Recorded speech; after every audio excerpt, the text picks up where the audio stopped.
What is everyone talking about right now? Oh, Cevis is Andre. All right, Princeton. Is he a track athlete? What is this? Okay, all right. Men's track and field. Versatile skill set here. All-time school. Number 1 all-time in school history in the heptathlon. Okay, all right. I'm intrigued.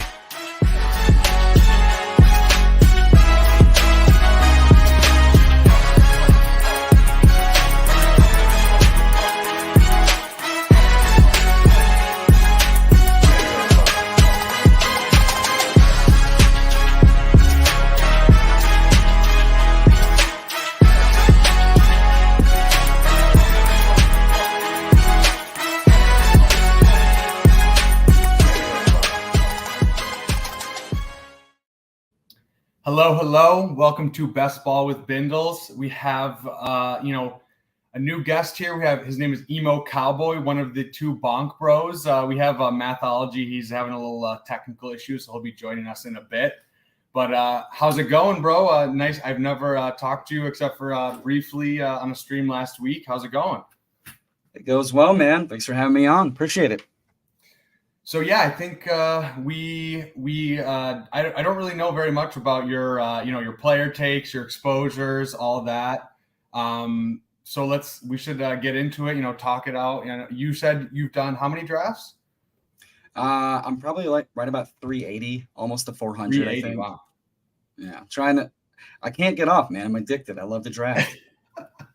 It's just too easy, It's like you go on your phone, on the computer. Just are you a phone drafter or a I do both, man. I've got this big ass expensive PC, so I do both. When I'm working on my 4 monitors, I got ADHD, so I'm cranking out emails, running reports, doing a draft pick, shit posting, and then when I go walk the dogs or I go for a walk, which is basically cardio because I'm in Houston, so real feel of like 120. Since I don't know April every day roasting, I'm cranking out the drafts on my phone, on my desktop. If they put it on my Fitbit, hey, underdog, put it on the watch. Bro, put it on my fucking I don't even know, my refrigerator. I'll fucking draft on a refrigerator. Oh, smart refrigerator, so I can midnight snack and crank out slow picks before I go to bed like a true sicko. Yeah, man, it's bad. It's bad. It's like it's funny because like I think I started drafting I think it was 2020, like when I think Underdog first started. I didn't do any really like tournaments because at the time I was just like I was a redraft bro, and I was just like just doing like 12-man leagues. You know who I used to see Eagles a ton. Like I've seen Eagles since like the very beginning. Like he was my original like influencer that I was like, okay, like I know this guy, like I'm following him. That man is a fucking grinder, and I blame my addiction on him because I was like, well, shit, I just gotta get these rookie numbers up and start pumping like Eagles. Bro, I don't know how he does it. He's just like bro. I honestly, Bestball sickos are a different breed, man. Like I don't know where. Somehow we all just found each other in this crazy world. So it's good to connect with some other people that like I try to explain like Bestball to people, and they're just like so fucking right over their head. Oh, yeah. Like you sound like a crack addict, which to be honest, it's what it is. It is a sickness. I mean, and we're the only people that give a shit and want to hear about it. Everybody else is like, dude, I do not fucking care about your player exposures and why this camp news matters. And baby, wait, I'll unpause it in just a sec. But one more point about Saquon Barkley's ankle. Like, we sound ridiculous, and I understand that. It's fair. Trust me. You don't like. It's so interesting because like there's so many people. Like I have my home redraft league, and that was like I played football in college. Like I love football. I've always been like the guy playing a Madden franchise for 6 hours every night. Like I'm obsessed with football. What position did you play? I played defensive tackle actually. Division II in Michigan. Michigan boy, nice. Yes, sir. Midwest, we got to represent. But yeah, so I've always been obsessed with football. But then Bestball caught my eye. You know, it glanced across, and I couldn't let go. And then I think so. I started doing Dynasty last year, last year. And I started off and I did a team like mid-season with some like guys who already had like 50 teams and shit, some real guys. And I literally now Jacob Sanderson, he wasn't in that league, but like, yeah. So I started and I just was like, okay, whatever. Like I just want to try it. Like I really love redraft. I now have 33 teams. And so it's been like only one full year. And this is my second year and 33 teams. So setting lineups is going to be real interesting on Sunday mornings this year. So. You blew your load there, man. You gotta hold it back. You needed to edge a little bit harder on the Dynasty take. Dynasty, you know what? I don't care. I'm gonna be that guy. That and Jacob is right. That is the most virgin fucking like. Oh, 100%. Okay, so like my thing is I love Bestball because I like being addicted to like thinking about it and grinding it, but setting lineups is the worst fucking thing in the world because even when you're right, it doesn't fucking matter. You want to talk about tilting? You're starting a Mon Ra and he fucking twists his ankle the first fucking play of the game and you're fucked. Blah blah blah blah blah blah blah. And you spent 4 hours that morning, like just grinding all the news, trying to figure it out, and then the weather sucks. Dude, it sucks. It's not fun to like the process, and that's why I can't stand like DFS and like normal lineup settings because even when you're right, it doesn't matter. And for someone that loves the rush of being right, it's brutal. So like, what's the payoff? I'm fucking myself with no lube and it's not fun. So Dynasty is brutal. Yes, it is. Pervert feels negatively connotative, but aside from that, let's not shame anyone here. Okay. Yeah. Okay. Hey, this is a pro. Hey, you got your bag, I got my bag. We and this is an industry built on nice bag, bro. And I hope those bags go to the moon. So like, I'm no king shaming any of that. But yeah, no, like Bestball is the best. Drafting is the best. The platform is the best. And I don't have to like injuries, like, oh, it happens. I have hundreds of teams and over those hundreds, my edge can be realized if I have one. And like, even then it's bad beats happen and shit like that. But like, I'm not wasting, dude, it's like, I can't stop myself. It's like 40-hour work weeks with like waiver wire and trades. And then the Dynasty shit, it's, picks and players and blah, blah. And dude, I'm in my main Dynasty league is with all the industry people like really? Danny Kelly, Scott Barrett. Oh yeah.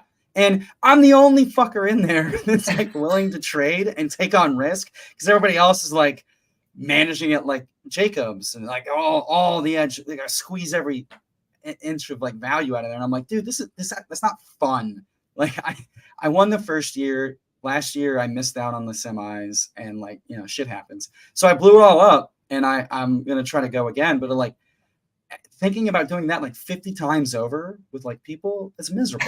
I don't want to do that. My casual friends will talk about Bestball like a little bit because I'm like $3 million up top, like $20,000 like small drafts. You're putting like a little bit of seed in there. They can pick that up and be like, oh, okay, so it's like a lotto ticket and you get to like play chess with it. And I'm like, yeah, all right, yeah. Dynasty, it's like my eyes glaze over when I start talking about that shit. So like, I'm like, I'm boring myself. So like, let's get to the tournament stuff. And I first started an Underdog doing all the like the 3-mans and the really? Closed leagues, like treating it like redraft. I was like, I can draft like 50 teams with these other 12 people windows. And that was fun. And that helped me like get my head around, like, I just wanted more volume and I didn't want to join like 20 leagues with people I didn't know. If I'm not going to know anybody, I want zero management. I want zero toxic chats like mid-season with the commissioner blowing everything up and losing his mind. Like, that's not fun, man. Like I do this to have fun. and also pay attention to the most useless shit on the planet. So, underdog's the way. I mean, as a fellow extreme ADHDer, trust me, I have to have my brain thinking about something at all times, 24/7, 365. So I understand. Yeah, no, the dynasty thing, it's funny though. You talk about because this is the first year. I think I had 12 teams going into the year last year. So it wasn't that bad. Now I'm literally like I said, 33. So but the thing is, as I'm still so fresh, but I feel like I've learned a lot in such a short amount of time. Now I'm I know that nothing matters. I'm not at the point where I'm thinking everything matters. I know you should see the dusty wide receivers I roster, because I'm 10 points a game versus 12 points a game. This makes no difference to my life at all. So I'll throw in fucking anybody in my flex. I don't give a shit. It'll take me 2 seconds to set my lineups, because I know I'm the existential crisis I'm going about in my brain. I'm fine with it now at this point. I feel like this existentialism that everybody's going through is really encroaching on my emo territory, but not one to gatekeep, emo descendant from the punk scene. So I want to gatekeep. That's just my primal nature. But of course, everybody's welcome to bemoan your existence and everything sucks. In fact, more people need to understand that nothing matters, so that we can get to the real juicy shit of, but when I'm right, it fucking matters, baby. Let's fucking go. we gotta ship it. We gotta ship it. This is the only thing keeping me going is just the $3 million up top. Dude, maybe I'm a different kind of sick, because I win leagues and I don't care about the money. I'm I just want to be I fucking got you fuckers. Oh no, absolutely. That is all I care about. Because I can't get losses out of my head. I still think about my first championship that I made in redraft from 7 years ago, and because Blake Bortles versus Tyrod Taylor start sit cost me the championship by 1 point. I still think about that, because I'm I could have been better. Adam Levitan, no fucking excuses. But it was being right there is fun, but in a vacuum, it's also not fun to be I have to make every micro decision. I'd rather play chess at the higher level, and that's what these tournaments are fun for, is doing that. So yeah, I'm all in, and I'm probably the only reason why I haven't eclipsed 500 drafts, because I think I hit 380 3 weeks ago. And it's just they haven't been releasing any of the smaller tournaments, and I like quantity this time of year. Okay. While all the camp stuff is shifting out, and then it just bankroll. Got married last year, so this year I'd like to go on a few trips. I'd like to see the ship chasers and the degenerates. And so it's that's gotta come from somewhere. So I'm release the fucking puppies, underdog. God damn it. Please. Please, the puppies. I need my fix. But all of my best ball manias have all been underdog cardio clubs, because I'm fuck it. Because my thing is, I want to be able to claim that I was doing it the hardest way possible if I did ship it, for the maximum sweat. I want to be I know I was 120 jogging in the sun, dying, and I still beat you fucks. That feels good. I wasn't sitting on my desktop with my caddy checking. No, with the AC, yeah. It was that was gut check. I knew better. That's what feels good. Yeah. So yeah, do you want to let's go through your exposures first, because you've done a lot more drafts than I have. So let me here. Can you share your screen? Yeah. Let's see. It's my first time using StreamYards, actually. You're good. It should be the little present button right there on the bottom. Yeah. Let me pull it out in its own little window. All right. Here we go. How's that coming across? There you go. Is that yours? Oh, that's mine. Perfect. Isn't that showing mine? Try again. Let me try again. No, I think it's yours. Okay, let me go back to that then. I just had I have the exact same thing open on my screen, so I was oh shit. All right, fair enough. Yeah, so I'm heavy on Seattle this year, man. Tyler Lockett is just really Okay. fucking cheap. I mean, my thing is like, so I've been using like a combination of Pat Kerrane's ranks, JJ Zacharyason's ranks. I really like, you know, how they target things, and it makes me like double check my takes. But I adjust them to my shit too. And like, I'm kind of on board with how Spags has talked about, like, you know, rising tides lifts all sails. And I think they've set Geno up really, really, really well to build on last year. And I think calling last year a flash in the pan is ridiculous because it was a full season and he was still doing pretty well. His numbers dropped off when he lost both of his tackles. Like, that's not crazy. He's, you know, like not a mobile guy. Sure. And we also saw him fill in for Russ the year before, which is why I was in on Seattle last year not being like a total disaster, because like we saw him fill in and do really well. So like this is kind of, to me, like year 2.5 for him in the system, and they just got him a new weapon. So my thing is like, instead of pounding the rock up to like no avail, even before the running backs were, you know, catching malaria, whatever the fuck is going on. Yeah, what's happening? They're just going to be chucking the ball and killing it, especially with having to like keep up with San Francisco, you know, in the division. And if the Rams are not complete dog shit this year, you know, which I don't think they will be, they're not going to be like fantastic, but like they're going to try to put up points and their defense sucks. So I'm like, you know, guys like Lockett that continually keep putting up like 2 touchdown games. Matt Harmon's like, he's lost nothing. I'm like, we ride it till the wheels fall off, kind of like Larry Fitzgerald, but Larry Fitzgerald was not doing this. So to me, DK feels expensive, especially compared to like the guys you're looking at. So like my thing is I'm gonna load up on JSN and, you know, Lockett and get the rest. I've not been afraid of Cook signing in Miami, as you can tell. And, you know, my boy Wilson seeing way more of the work when healthy over Raheem, who's 34 with the dustiest knees since, you know, Jarrett McKinnon. So, you know, I'm liking taking. So my thing is macro level. I'm you know, Davis sent that tweet out, and I was like, kind of stole my steam there. But like, I think player takes are still a very viable way to do things, as long as you're also like operating within the structure that we know to work, which is like, you know, the manifesto, the shit that, you know, Sure. ADP value matters, dead roster spots matter, construction matters. You know, CLV matters. So like you balance all that. Mistakes now, yeah. So yeah,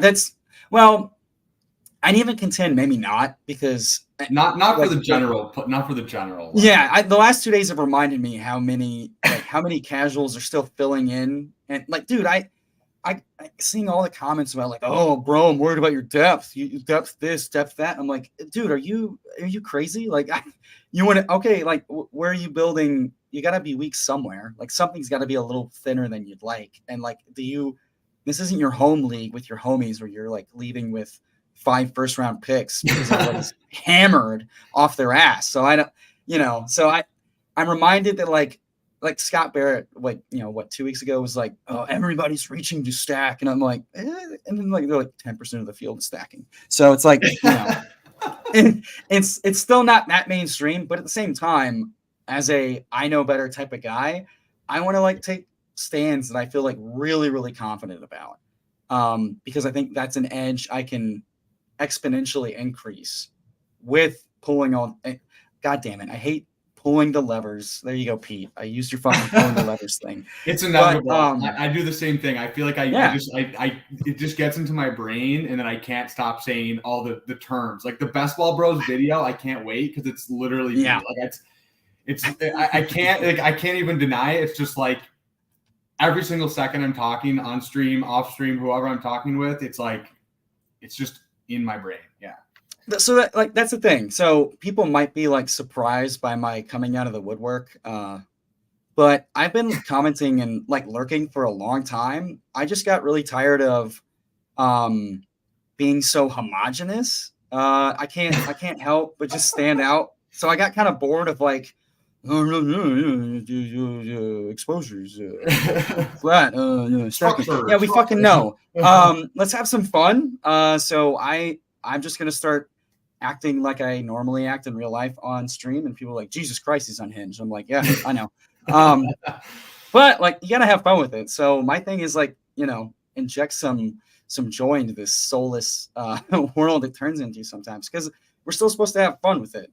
And I think player takes are a way to like inject that fun, but also, I like Tony Pollard and shit like that. Like, I've been hammering guys I think have massive upside where people are, and so like when it comes to like the sharp crowd, I want like a lever to pull on the sharp crowd. And when the sharp crowd is still like, oh, Zeke's coming back to Dallas and he's still all those goal line carries. Like, no, the fuck he's not.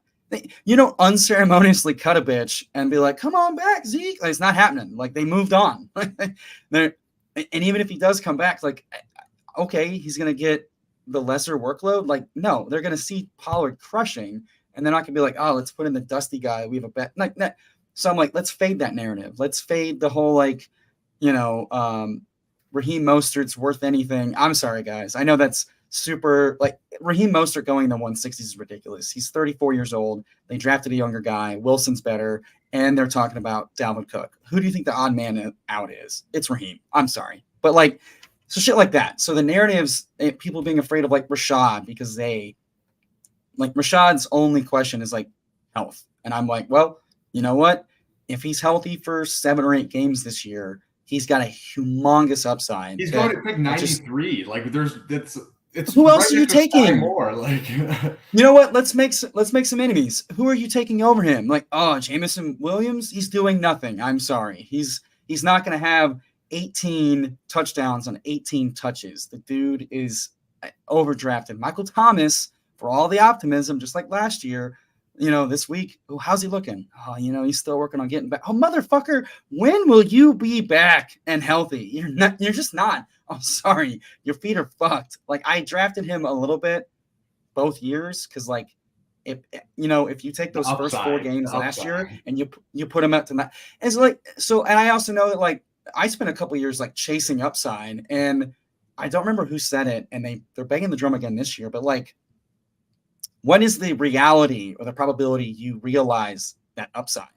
Yeah, every dude has upside, and some dudes have massive upside, but some dudes have a really thin line to make that upside. And at the end of the day, I don't think we're that good at identifying upside because we're really fucking bad about our priors determining upside.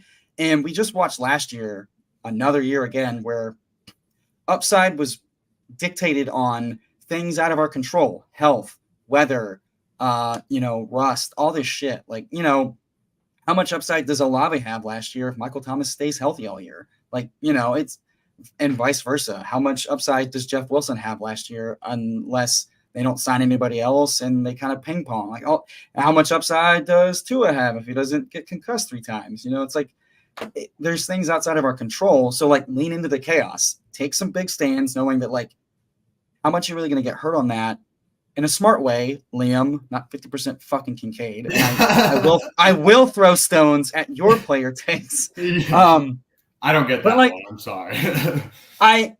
To me, that feels like someone that, and I get it. If I've run 3 fucking tournaments over 2 years for, just shy of $3 million total, I would probably be like drinking my own Kool-Aid about, my player takes. But at the same time, like, Pat brings up a lot of good points on that stream about like, if he's not seeing the field a ton, or if he's splitting, like if Gabe's going to have a better year because he doesn't have a high ankle sprain and they're going to a personnel grouping that helps Gabe more, if they're going to get James Cook more involved, if they're going to, rotate and shift around the Hardy, the Shakir guys for like a more viable wide receiver 3 or 4, how much fucking meat on the bone is there for Kincaid if Knox is playing at all?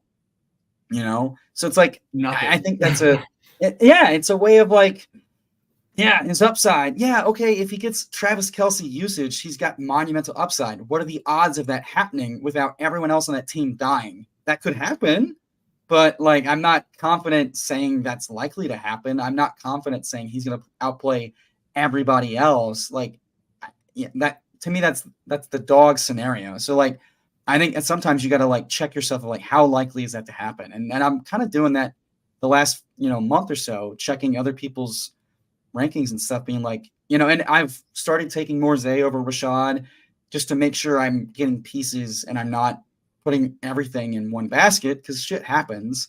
But at the same time, it's like asking myself how likely is it that upside hits, because like that's just important to ask, like with the whole Taekwon shit. Everybody was super into fucking Taekwon for all summer, and now the dude's like, Demario Douglas is getting all the work, and it's like, did Taekwon die? Like it was always Hunter Henry. That was who it was the whole time. Who we should have been taking the whole time. I'm agreeing with you. I mean, as you can see, and yeah, I'm fading the Kincaid shit because I'm like, give me all the Dawson Knox because he's so cheap. Starting tight end at 165 or whatever. 2 or 3 spike weeks, and I'm set. Like I'm drafting him as like my 3rd tight end or 2 of my 3 tight ends most of the time. Like it's ridiculous not to just say, what's more likely to happen. Taking a huge stand on Brees, fading the whole injury fund. Because like my thing is, when Saquon came off of that ACL, he was going in like the 3rd round, and he was only seeing like 50 to 60% of the like usage the first 4 weeks, but he was still like a top 18, top 15 back. Fine. Yeah, he was going into week 5. Fucking gets his ankle rolled. And he's out, and people are like, oh, see, you can't take ACL running backs. And it's like, dude, they were literally ramping him up. He got rolled up on. Like, that shit happens. And you're going to tell me I should be worried about Dalvin Cook, Brees Hall? No, dude, Brees Hall is going to catch all the passes. I could give a shit. That line sucks. They're going to be – it's going to be a lot of quick passes to the tight ends and the running backs if that line does not get healthier. And you saw kind of like that last year. So, like, okay, you want – the AJ Dillon role, I'll take the Aaron Jones role, Absolutely. Like this shit like that.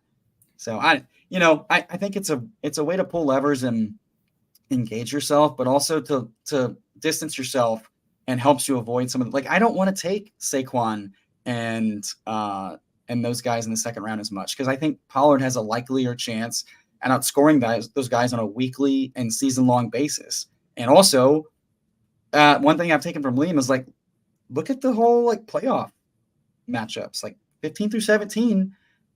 There are some teams with like some really fucking cupcake shit that we can look at just now. And we're not always right about that, but like, Detroit's not locking anybody down, and they're already losing some of their defensive guys to injuries that they were like trying to plug holes with in the offseason. So like, if Tony Pollard's healthy going into week 17, I'm going to have a hard time not seeing him be like a top 3 running back projected for the week. So like, give me all of the Pollard to just dust the absolute shit out of Detroit. And those narratives are fun to like do too, because that's not unlikely to happen. And so I try to bake that in with like player stands with like an eye to the future. Trying to identify what's likely to happen, what's not likely to happen. Not to like the Davis El Nino levels by any means. But like, if I think a team can truly fuck the shit out of another team, and that defense sucks, like, and that player's good, dude, give me all of that. Why would I be afraid of Ezekiel Elliott? Like, I'm not. Like, I refuse to. And if you're not, I'm fine being buried by that. Are you kidding me? He's so intimidating. Oh my God, Ronald Jones, Malik Davis, Rico Dowdle is overtaking. Rico who? Bro, who?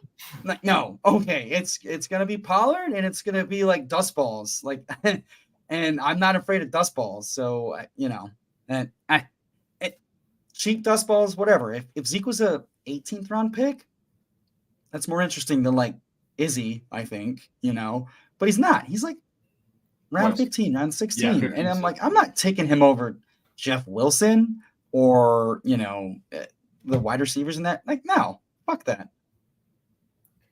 You know what? I didn't know how deep divey you wanted to get me exposures, because I'm not exactly like some fucking tout. I more just have an issue. I have like a player take or a thought of like, I see like a bunch of people parroting something on Twitter. I'm like, I need to hop in a draft room right now and just hammer this, because I don't know how much longer this is going to happen. And that worked pretty well with Kendre. I got a lot of Kendre before like the FUD started, but then when people overreacted to the pup, dude, I think the health lever is something we do not pull enough or well enough. And that is where I focused a lot of my energy the last 2 years, just like following every like fantasy doctor under the sun. And my wife's a PT. So like the last 3 years, I've been like, look, I know nothing about the human body. I up until recently couldn't tell you what a femur versus I don't even know what the fucking arm is called. A tibula? I don't know. So I know dick about shit. And all these fantasy virgins don't know anything either. They know one bone in their body, and it's not a bone. So, like, let's push that. Like, when the guys are like, no big deal with the injury, and all the doctors are like, I go, you know what? I'm gonna say I'm dumb, and I'm gonna listen to the experts. And when the experts are like, this is way overblown with injuries and injury proneness and blah blah blah blah blah, I'm gonna listen to that, and I'm gonna admit my stupidity and my ignorance, and I'm going to use that to my advantage. So like that also goes into player takes. If there's a guy with it, like 9 out of 10 dentists say, do not fuck with that mouth, son. I'm not going to fuck with that mouth. And I think that's fair. Yeah, I think people are so scared of injuries. Like they just generalize like Breece Hall. Like it's like, oh, ACL, J.K. Dobbins tore his ACL last year. So he's not going to play like until week 14 or whatever that like, people just they just see injury and they just are scared. Like it's just like whatever you see an O, you see the pup list, the red letters on there just triggers your lizard brain, and you're like, oh shit, like this is scary. Like I don't want to take this player. I agree. Like I think there's a lot of edges that you can grind there. Honestly, so I like that take. It's human nature to try to find simplistic patterns to help. The problem is we tend to oversimplify. To make it easier to digest. Therefore, we're missing all the nuance that matters. And if we're going to like sit here and microanalyze everything, we might as well do the one that has a lot of untapped potential. Like the whole Kyler's going to miss the whole year. Name me the last quarterback that was making $250 million, sat out an entire year because of an ACL. That's just not how it defies logic. Both health and like business. No player and no organization is just gonna like if he's healthy, but maybe they'll bring him along slowly. But if it's week 5 or 6 and he's like fine, he's cleared, like they're not just gonna sit him on the bench and just have Colt McCoy or Clayton Tune or whoever start games the whole rest of the year. I don't recall the last player that gained trade value not playing after an injury. Like that's the narrative I saw a lot about. Well, like if he doesn't come back to like week 8 or 10, they're just going to sit him and they're just going to get that number 1 overall pick and they're going to punt him away. I'm like, dude, what team wants to trade a shitload of capital for a guy and they're not sure is good to go? Especially a guy. Also, you think the Cardinals are that smart? This is the same organization, and I know Kime is gone, and I know Cliff is gone, but this is the same fucking organization that outed their player plays too much fucking Call of Duty and is twiddling his thumbs in all the wrong ways. Oh yeah, they're gonna play 5D chess and like sit him. So no. Also, it's Gannon. Gannon, first year coach. The last thing he wants to do is be the guy that shipped out of town their franchise quarterback to hopefully take the new guy. Like, that's how you get fired. Like, I'm sorry. Like, if we're going to call it a cocoon and we're going to call it stupid as shit, which, newsflash, we just had an owner bring a player into his bang bus, spend an hour, and then tell him, we're all going to die anyway, which is hilarious because, like, okay, then just pay me my money. I could die tomorrow. Like, that goes both ways. So, like, they're not that smart, and their egos are huge. So, no, the owner of the Cardinals does not want his team to suck ass, like, for a 4th year in a row, get the number 1 overall pick again to, like, we're going to do it right this time, guys. That doesn't sell. It's not a dynasty league. Like, people think, like, there's you hear that, virgins? NFL teams are not dynasty leagues, okay? Like people want to win. Like it feels bad to lose. Like that's inherent to human nature. Like you just don't want to be 1-15 or whatever, 1-16, like bottom of the barrel. Dude, like I understand. You don't like to lose. Yeah. When it's your ass on the line every week, you're having to look into the cameras and get shit on by the media and by the fans. Like, dude, that shit adds up. And they've been dealing with that how many seasons now?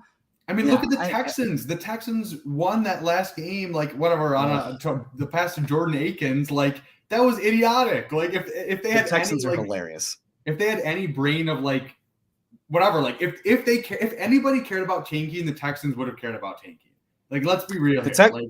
The Texans if try to anybody tank. in the history of the NFL is caring about like you literally are guaranteed the number 1 overall pick pretty much if you just don't throw a fucking Hail Mary. Like, you can just throw a short pass, like whatever. Like, well, here was the free alpha for all the people that weren't Houstonites like myself that have been punished into the fucking grave by all the pro franchises up until the Astros.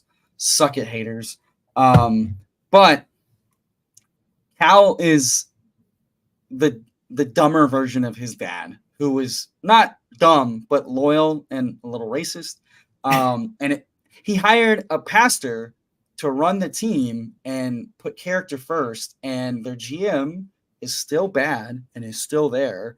If you think the Patriots have bad personnel in drafting the last 5 years, I'd point you to the current GM of the Texans, who they had their eye on for the last 7 years. It's all fucking bad. That's why they had a shit draft. They're like, oh God, I don't want that quarterback, but I don't want us to hate it, blah, blah, blah. It was a shit show. It was a shit show up until the top 2 picks. And like you said, like if they were running things smart, they would have axed the coach mid-season, put in their yes man to just run it into the ground and get out of there. It's so easy. Like, it's not like it's impossible to do. Like, just whatever. Like the Colts. Like, I mean, look, the Colts fucking had Jeff Saturday as their head coach. They were throwing out who's the Texas quarterback, Sam Ellinger. Like, bro, like it's possible. Like you can make it happen. But yeah. This is why the Chiefs and the Eagles and teams like the good teams will. It was the same thing with the Patriots. Like, if you have an edge and you're running it better, you're going to run it for a long time because it takes people a long time to catch up because they have to admit what they're doing sucks ass. And these are millionaires. These rich fucks don't want to admit they suck ass. They think they hit gold because they're geniuses and not because they inherited generational wealth and they got fucking lucky in the 70s with a bunch of fucking oil. Like, yeah, Jerry Jones took out a bunch of fucking loans to like buy 50 fucking wells. But like, you also lucked out that like wells were worth a shit before oil went to nothing. Like, you're not geniuses. You got lucky, and your stupid fucking $500 million yacht does not make you the second coming of Socrates or Aristotle. So hey, Jerry Jones is a genius. Okay, they drafted Deuce Vaughn. Okay, he's gonna. Dude, I want to root for that guy, but also talk about a bad outing as a name. You have 2 options. You are the fucking tits, and you throw up the deuces, and you go, deuce, bitch. Or you are average to suck, and everyone's like, fucking took a deuce again. There is no middle ground for a dude named Deuce. And for a dude that's 5'5", built like the hamster himself, lest we forget Doug Martin, R.I.P., fantasy, not real life. It's a rough run out for a dude that looks like Davis that skateboarded all the time. You know, like it's. By the way, that skateboarding video was fucking sick. I have lead feet, so I longboard. Fucking sick, bro. Fucking shred the St. Louis gnar, brother. Okay, so wait, I just want to talk through your exposures a little bit before we sure. Hit me. So wait, scroll back to the top because so yeah, Tyler Lockett, like pack my bags, I'm all in. Like I think people just like we said, we're all in on Seattle. Like I think obviously JSN, that's he's a rookie, he's sexy, he's fun, but I mean I love JSN this year, but like I'm well aware they can all 3 do great things, and it's just easier to get Tyler Lockett because people are fading him more often at 8. Yeah, I mean, and they're reaching for JSN. He's going behind JSN, and like he is the quintessential veteran best ball pick. Like he's gonna put up a 40 burger, a 35 burger. If he puts up even a couple, whatever, like a couple of 20 bombs, he's fine. Like. That's all you're looking for in that, like, whatever, 5th round right there. So I love that. Yeah. Jeff Wilson, I could not be more on board in every format. So I love to see that. Kendre, same thing. I mean, you want to lean into the ambiguous backfields. whatever. Especially with guys that have proven they're dusty as shit. Like Kamara looked real bad last year despite like top 3 expected usage. And Jamal ran like, dude, by the way, love Jamal. There's no man with more riz and more fucking sex appeal. That man is my hero. But also, week 17 against the Bucks D-line, and that motherfucker's doing shit all. So it's either going to be Kendra or Kamara. And I trust that they're going to like the rookie and be, shifting Kamara out. I know. I feel like Kendra is still a really good pick. Like, people are a little bit scared off because of the injury stuff and everything, but his cost is cheap. Might as well. If you miss on him, like, whatever, it's like a 12 to 13 round pick. Like, I still can't believe Jamal Williams goes like whatever. He still goes like 20 picks ahead of him, 15 picks ahead of him. I don't understand that one. Did you hear that it's half point PPR? So touchdowns matter more, bro. And he had 18 touchdowns last year, bro. It's funny because people like it's literally different team, completely different guys around him. Like that was like the luckiest run out of all time. Like in terms of like you have a coach who just is like the most like alpha dog. Like just if Amon-Ra scores like a couple more times, if whatever, just the variance hits, like. Please don't remind me about my Amon-Ra tilt. It's okay. He's gonna be. I think he's so expensive this year. Why can't people punish him for his touchdowns that they gave to Jamal? Like Jamal's going like 10th round, but Amon-Ra's going like, come on, give me 3rd round Amon-Ra and recognize that it's so uncertain. Like that is what I'm tilted about. I would like a cheaper Amon-Ra. But you fuckers value the right things, except you keep taking CD Lamb over Amon-Ra, and that's poor process. But that's me. Let's see. Hunter Henry, yeah, like tight end. We can talk through it when we're drafting, but yeah, tight end is such a weird one this year because I feel like it's like I love elite tight ends, and like if I can snag one, I'll do it. But it's so hard not getting buried by getting buried and not taking up wide receivers that I don't want to. The opportunity cost is high. Yeah, exactly. Like Hawk is like I know the bull case for Andrews, but like Andrews is losing Greg Roman, who feeds tight ends more than anybody else not named Andy Reid with Kelsey. So like Kelsey's got age risk, and I bought the shit out of that last year when people overreacted to like, oh my God, he's only getting 70% usage in the preseason. No shit, dude. He's 33. But like this season, 34, that's concerning. Andrews is losing Greg Roman, and they actually have wide receivers that aren't complete street vets anymore. And Hawkinson's going top 4, even though he scored no more touchdowns in Minnesota than he did with Goff. And I can stomach Andrews. I feel like Andrews is. I like Andrews, but the opportunity cost is like if Brees or Jacobs or like DK's there, that's a harder sell, Absolutely. Yeah, I'm really out on Hawk, honestly. I'm not out. Like I'll take if he falls. Yeah, I'm above field on Andrews because I like him, but also like he is expensive, and like those Miami pieces are expensive. Like if you don't have one of Tyreek or Waddle, and then like you're trying to like play the Lamar and Andrews thing, like stacking him and correlating him is not the easiest thing to do with like projected upside. Absolutely. I mean, yeah, it's like after Andrews, it's basically Jeff Wilson or Mostert. I mean, or A-Chain, but Braxton Berrios, baby, wide receiver 3. Let's go. Hey, his girlfriend just cheated on him with a 17-year-old, so probably he's probably going to be pretty down bad. How dare you cheat on that man? He is small. He is handsome. He's got guns for days. Damn, bro. Damn. I'm glad he got the bag this year. Also, non-ironically, they need a wide receiver 3, and I bet he gets a lot more targets than the chosen one. The chosen. So, you know what? Sorry, go ahead. I want Chosen to be the guy that Subway pays to change his name. That would be so good. Ian Harditz was right. That is the man that needs to change his name. Chosen Subway would be incredible. I would draft the shit out of Chosen Subway just for the bit equity. it's the meme of like the guy looking at the one girl with the other girl behind him, but it's Chosen Anderson and Dude, Chosen Subway. Chosen Subway is just way sexier. Come on. Those commercials would be so good. Oh my god. They would. I hate Subway with a passion, and I'd be tempted to like go back if they had like a chosen sandwich.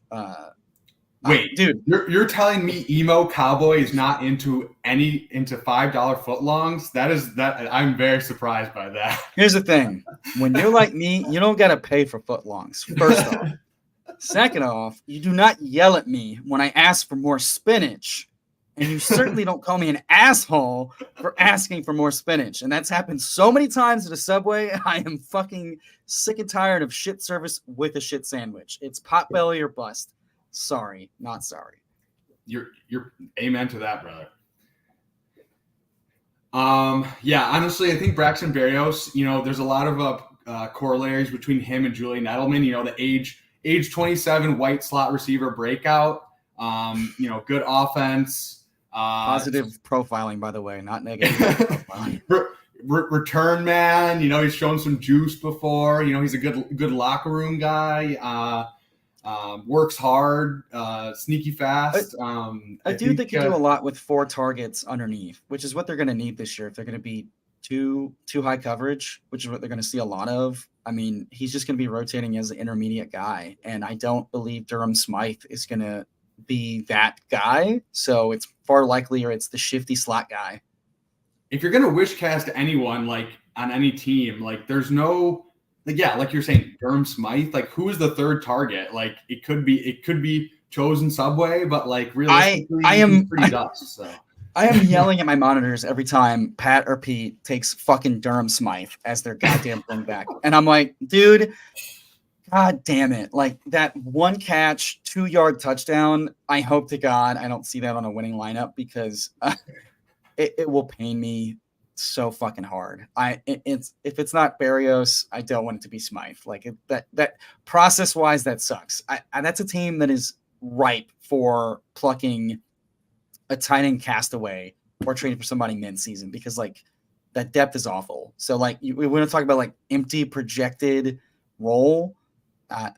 God, like hell, I can't even like the same thing with Conklin. I've been drafting a good bit of Conklin, but like I'm seeing Ruckert and shit getting usage, and it's like, are we sure that that like this is the guy, or they're just not going to rotate guys and they'll bring someone else in? Like I'm not that certain. One scares me a lot. I actually drafted him last year in a Jet stack, not last year, last night, and I'm on the field and it worries me. There's just so many guys. There's Rucker. There's Zach Kuntz. There's it's Kuntz. It's Kuntz. and CJ Uzomah. Uzomah, yeah. Oh, here we go. This is a great take. Alec Ingold gonna get those 2. That is, you know what? What if? Fuck off. You're right. The third target in Miami is Alec Ingold. You're right. No, dude, honestly, it's gonna be Mike White. They're gonna put White out with Tua, and they're gonna run some dumb bullshit Philly special. It's gonna work because you're terrified of Tyreek and Waddle. Actually, they need to rip off what the Patriots did. I miss the Patriots trick plays with like Edelman and God damn it, what's the other white guy? Amendola, thank you. Who was in the league way longer than I thought he was going to be. He just retired last year, yeah. Yeah, well, life is good when your ex-coaches are paying you millions of dollars to exist. But that said, I really want Miami to be the new Patriots of like Braxton Berrios throws to Tua, throws to Mike White. Like, if you're going to run that bullshit rugby crap that Liam wants, I want it to be with small white guys because it would be hilarious to watch because they're running in quicksand to get it across the end zone. So, Yeah, man. You know what? I'm scared of Tua, but like the thing is it's best ball. So like if he goes to 0, like it doesn't really matter. Like we're probably not going to win anyways. So like shoot for the moon. So my worry with Tua is less health related. Because we saw Brandon Cooks with a pretty bad run out of concussions and at a way worse like physical spectrum, and he was, well, I don't want to say fine, but like, he's not dead, and he's going to a new team at like what, 29. So I'm confident that like Tua just needs to get rid of the ball faster, I think is the issue. But also more than that, I'm more worried that like down the stretch, outside of the concussion thing, he was not having a good time adapting to defenses going like, oh, okay. Like every year we see a defense figure a team out like they did with the Chiefs 2 years ago, whatever, and the Bengals for the first few weeks of the season. And you need to figure out how to get out of that shit. And Tua, I love Derek Klassen, by the way, for like the QB takes. And so when Derek confirmed my priors that Tua is very limited physically, and he's not showing a high level of being able to like figure out how to get out of shit, which sounds like Jared Goff. And we saw Jared Goff can do great things when his coordinator is giving him all the answers, but also he can be shut out by the fucking Patriots when he doesn't have any answers. So I'm worried. That's a very good, I like that comparison right there. Cause that's Jared Goff was lighting the world on fire for a couple of years. And then I was actually at the game with Lions-Rams game. And I think they were playing 2 high safeties against him. And like, no one's really doing that. And then after that, everyone was maybe the one good thing Matt Patricia ever did was figure out Jared Goff. But then after that, everyone was playing him 2 high safeties. Sounds like a low bar to pass with hindsight. It is very low. Jared Goff down. Trust me, there's no one I hate more than Matt Patricia, but that might be the one good thing he did was figure out Jared Goff. And is that dude? How do you become a bigger chode than Josh McDaniels? Noah Fant. My exposure? No, I think my Noah Fant. I have 24.4% Noah Fant. Jesus Christ. Okay, yeah. Can we stop being so friendly right now? I'd like, as the Noah Fant hater, what the fuck are we doing here? 18th round. 18th. We're talking up Seattle. 18th round. He's been a top 12 tight end every year except for last year, and I don't know, man. Why is that? Why was it perhaps his declining targets per route run and yards per route run over the last 3 years, despite playing with Colby Parkinson and something called, chat, help me out, who's the other tight end? I forget. They're running a tight end rotation. Yeah, he could like sun run a touchdown, but like you're taking him over guys with locked in starting jobs like Henry and McBride. Because are we worried about 33-year-old Ertz coming off an ACL? I'm not. No, honestly, I think it's a lot of times when I have a Pittsburgh or Seattle, and I'm just like, I need that extra little piece. I missed out. I only have like a Lockett, or I only have a JSN. I only have one piece, and I just want to bring back. So I think it's mostly correlation related, but it's also just like last year, Colby Parkinson. Colby Parkinson. That's all you need to say. Honestly, he's caught all the touchdowns in camp. Honestly, I think about it like David Njoku. Like David Njoku, everyone like he was asked like nobody like it's purely a bet on the talent and the fact that like I need a correlation super late. Like I think he's one of the most athletic tight ends of all time, and a lot of times I think the second contract is when guys really like they break out. I like the offensive environment, so you know what? I'll if I go down with the ship, I'll go down with the ship. But I'm willing to bet on the talent. So I think the talent has shown us it's been waning, and so like when I first probably my first 50 drafts, I was tacking on Fant on my Geno because I have a shitload, as you saw, a shitload of Geno stacks. Will Disley, thank you. Will Disley exists, but there's a fourth guy, guys.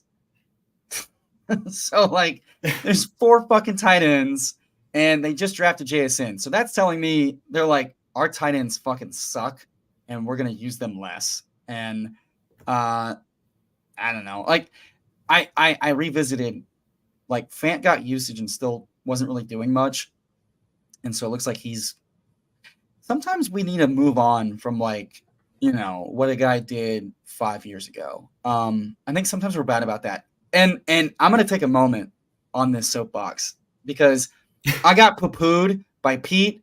Fuck you, Pete. When everybody was in on fucking Will Fuller last year. Oh, Will Fuller upside. You haven't heard from him in 8 months. What are you doing? And you're doing the same thing with Kareem Hunt this year. And so I took 0 Will Fuller because I'm like, no. Wow. If I get news he's existing, I'm in. But if we haven't heard from the dude that like walked away, I'm not going like any day now. He'll come back. He's a speed guy. He hasn't played football in 20 fucking months. That seems bad.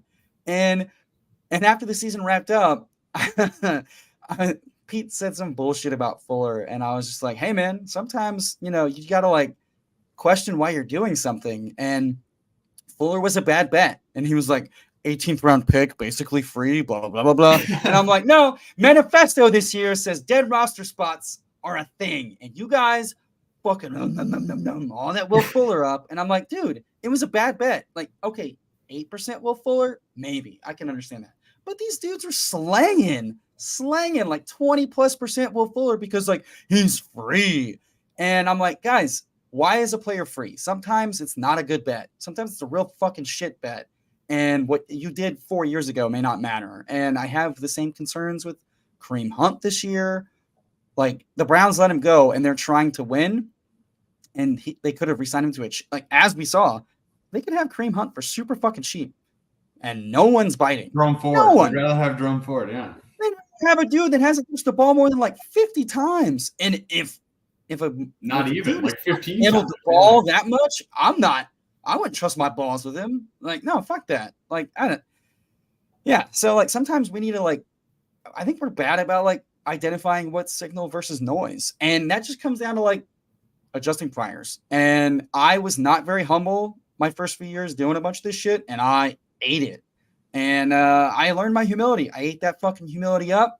And and I'm watching some people make some like very similar fucking bets this year, like, justifying Zeke in the 15th, Kareem Hunt the 20th. Okay, like in June, in May, okay, fine. I get it. If you're not overweight, I get it. Right now, with what we know, which is teams would literally sign Devin Azigbo, any of those guys, they're playing hardball with Dalvin Cook, and they want him. They want him so bad. But they're playing hardball with the money. Dude, these guys are bad fucking bets. Like, at some point, I just, that's my thing. So, Noah Fant, Kenny motherfucking McIntosh. That enough said. You know what? I mean, like I said, like I told you before, I haven't been doing a ton of drafts lately. So it was mostly early on. And yeah, I mean, correlation, it matters. Ship, honestly. It can still work. But like, that's a lot. I learned the hard lesson last year. I had like 35% Sony Michel because I was like, you just take the backup on a high scoring offense, like easy peasy. And Sony Michel looked like shit last year, and he bounced around, and then he retired after like one training camp, and it was like shit. Talk shit, man. I'm sad about Sony Michel, honestly. You always leave that it was a good lesson. You're like the Rams this year, the Cam Akers just could be, he had a couple good games, but you never know. And now he's just retired off into the sunset. Dude, football life comes and goes just like we comes and goes, it's fast and it's furious. And it's not, it's not very on schedule sometimes. So, I don't know. Sony Michel was a good reminder of like, I was right about Will Fuller, and yet I put blinders on and ate the hell out of my Sony Michel, and that did shit all. So like sometimes we got to refine. I'm reminding myself late, diversify. Cause like I had like 17% Zay Jones last year. I would have loved 50. 100%. That said, if he doesn't pan out, I'm like, that's a dead roster spot really hurts. So I'm trying to take stands on guys where if it doesn't pan out, I was fucked already. Like, that third to seventh round of like, what are the odds you're winning it all if your third to seventh round player doesn't pan out? It's pretty low. Yeah. If you're round 17, 18, 16, like you can take some misses in the later rounds. So I'm going to be better about taking more diversification late. And that's where I think we get too confident at the queue. And that's, guys like Levitan and Liam and whoever else I'm forgetting that's like scroll down. Like that was not bad process. We were taking Chris Evans. Thank you, Josh Norris, or Samaje Perine, because we convinced ourselves, he's so good. And we're doing it again with Chase Brown, by the way.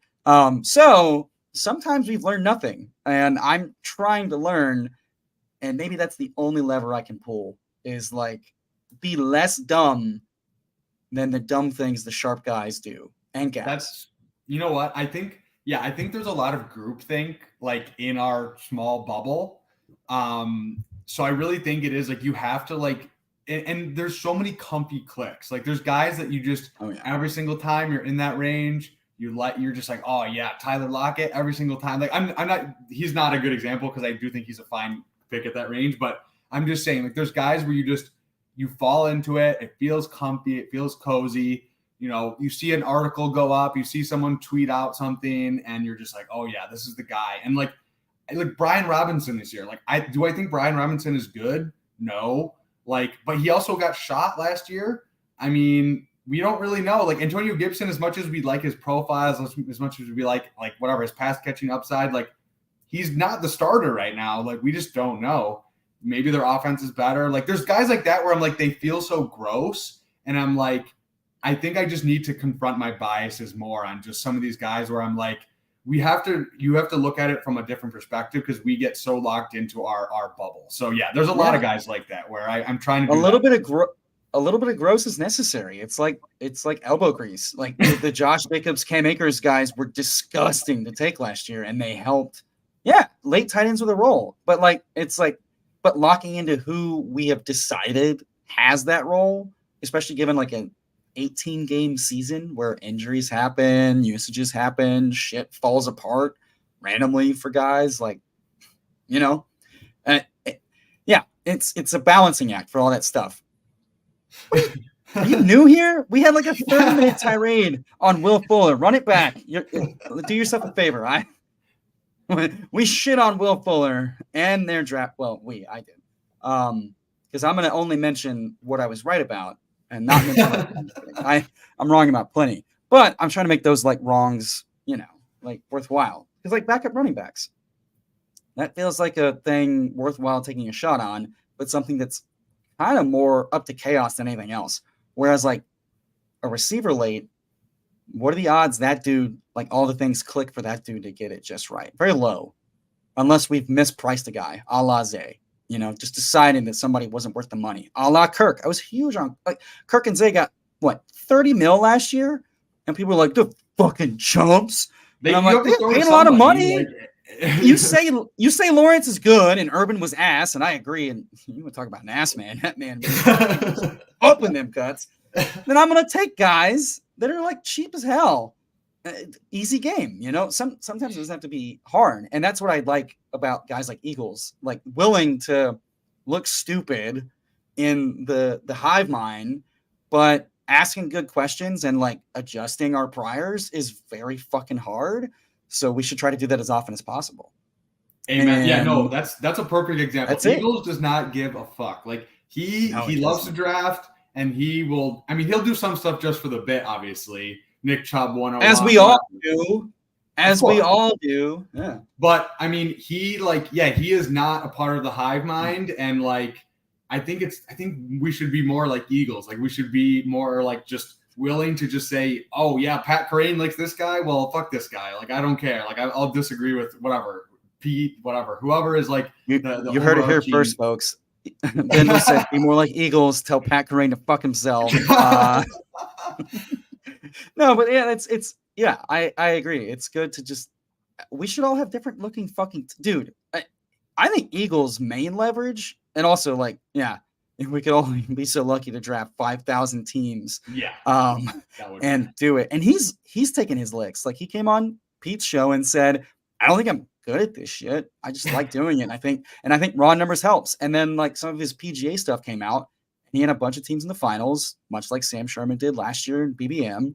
And didn't crack top 20, didn't make shit, and goes, fuck, I think week 17 matters. And like, that's a good thing to learn. And if he's willing to do that, other people should be willing to be like, man, maybe the types of bets I'm making are bad bets. Maybe I need to adjust this, that, blah, blah, blah, blah, blah, blah, blah. So like, that's Bindles it. was stacking the other day. I saw he had he's team, pissing. like, holy shit. He's pissing like he's a racehorse named Seabiscuit the other day, man. 7 straight, hanging dong. I loved it. All right. Well, I think our boy Mathology, the second Bonk Bro, is not going to be joining us. So you want to hop into a draft? Yeah, let's do it.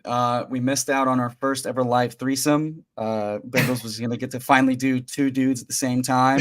That'll have to wait for another day, but it's coming. I was so excited. It happens only once in a lifetime, but if you're not lucky. You go to those adult resorts in Mexico more often, and I promise you'll get more shots on goal. Take that how you want, chat.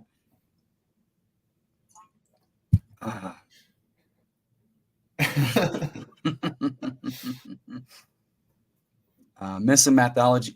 What I like about Mathology, though, from the very limited time I've gotten to spend on camera with him, I say a lot of words. I say a lot of words in the chat, say a lot of words on real life.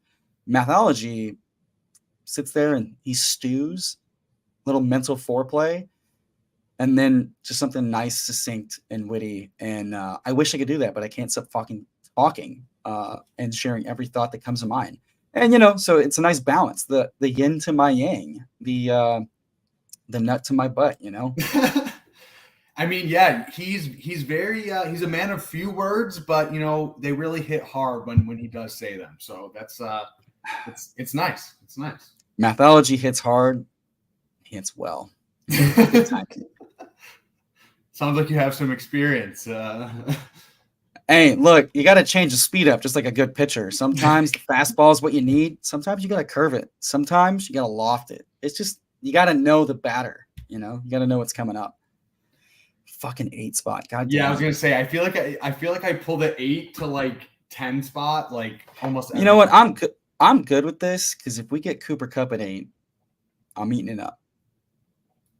Yeah. Old man fun. Give it to me. I mean, it might be the dynasty player in me, but I love the olds. I feel like I get more boomer every single day. Like I'm just like. So let's talk about that. Let's roast me for a bit, chat. Because speaking of olds, I'm pretty in on Hopkins. And I was in on Hopkins, like, don't care where he goes. He's going to see a lot of fucking targets, and it's hard to fade that because he hasn't looked like he's like fallen way off. Tennessee's not the best, but they play Houston 2 times in the playoffs. And the last time I checked, Houston had a good defensive like run game. The last few years, they've only been able to shut down the run a little bit. And D'Amico Ryans, Texan legend, is back in town. He's an old school guy. He's going to shut the run down. So that just feels like Henry does nada and Hopkins goes nuclear. So roast me, chat. I have a shitload of Hopkins. Am I wrong? In your crystal balls. I feel like Hopkins is like he's in the range he's going, like he's fine. Like I mean he was putting up like before Kyler got hurt, he was putting up like 18 points a game or something crazy. Okay, we're on the call. You, god damn it. Right, Scam Newton, god damn it. Okay, what are you feeling here? I want the full Emocowboy experience. Diggs, Bijan, AJ Brown. What are you feeling? All right, so I think Diggs at 8, I agree, is overpriced. The only reason I would take him is to stack with Josh Allen, but I've been taking a lot of Bijan.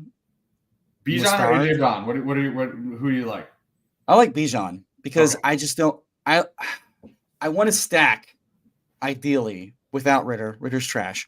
So Mitter, Desmond. Here we go, dude. Not even Desmond Shitter, bro. He can't throw for shit, dude. Desmond Shitter to Kyle Shitz is gonna break all of our hearts because Kyle Shitz is the tits, but his fucking quarterback sucks ass. Hey! What? I need to bring it up.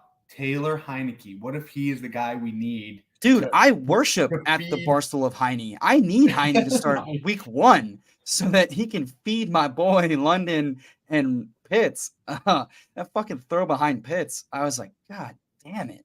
I don't want to see a shit ton of that. But yeah, to me, if you have a lot of questions about aging running backs and running back share, CMC has questions about that. Austin Eckler, love him, but like he's getting older and the team just got more receivers, so maybe he doesn't get all the fucking workload. To me, you make all the math you want arguments, but like last time that Arthur Smith took a guy in the first round, he fed him 110 fucking targets at tight end. So I don't have concerns he's not going to use his new toy to bail out this shit team behind a shit quarterback duo.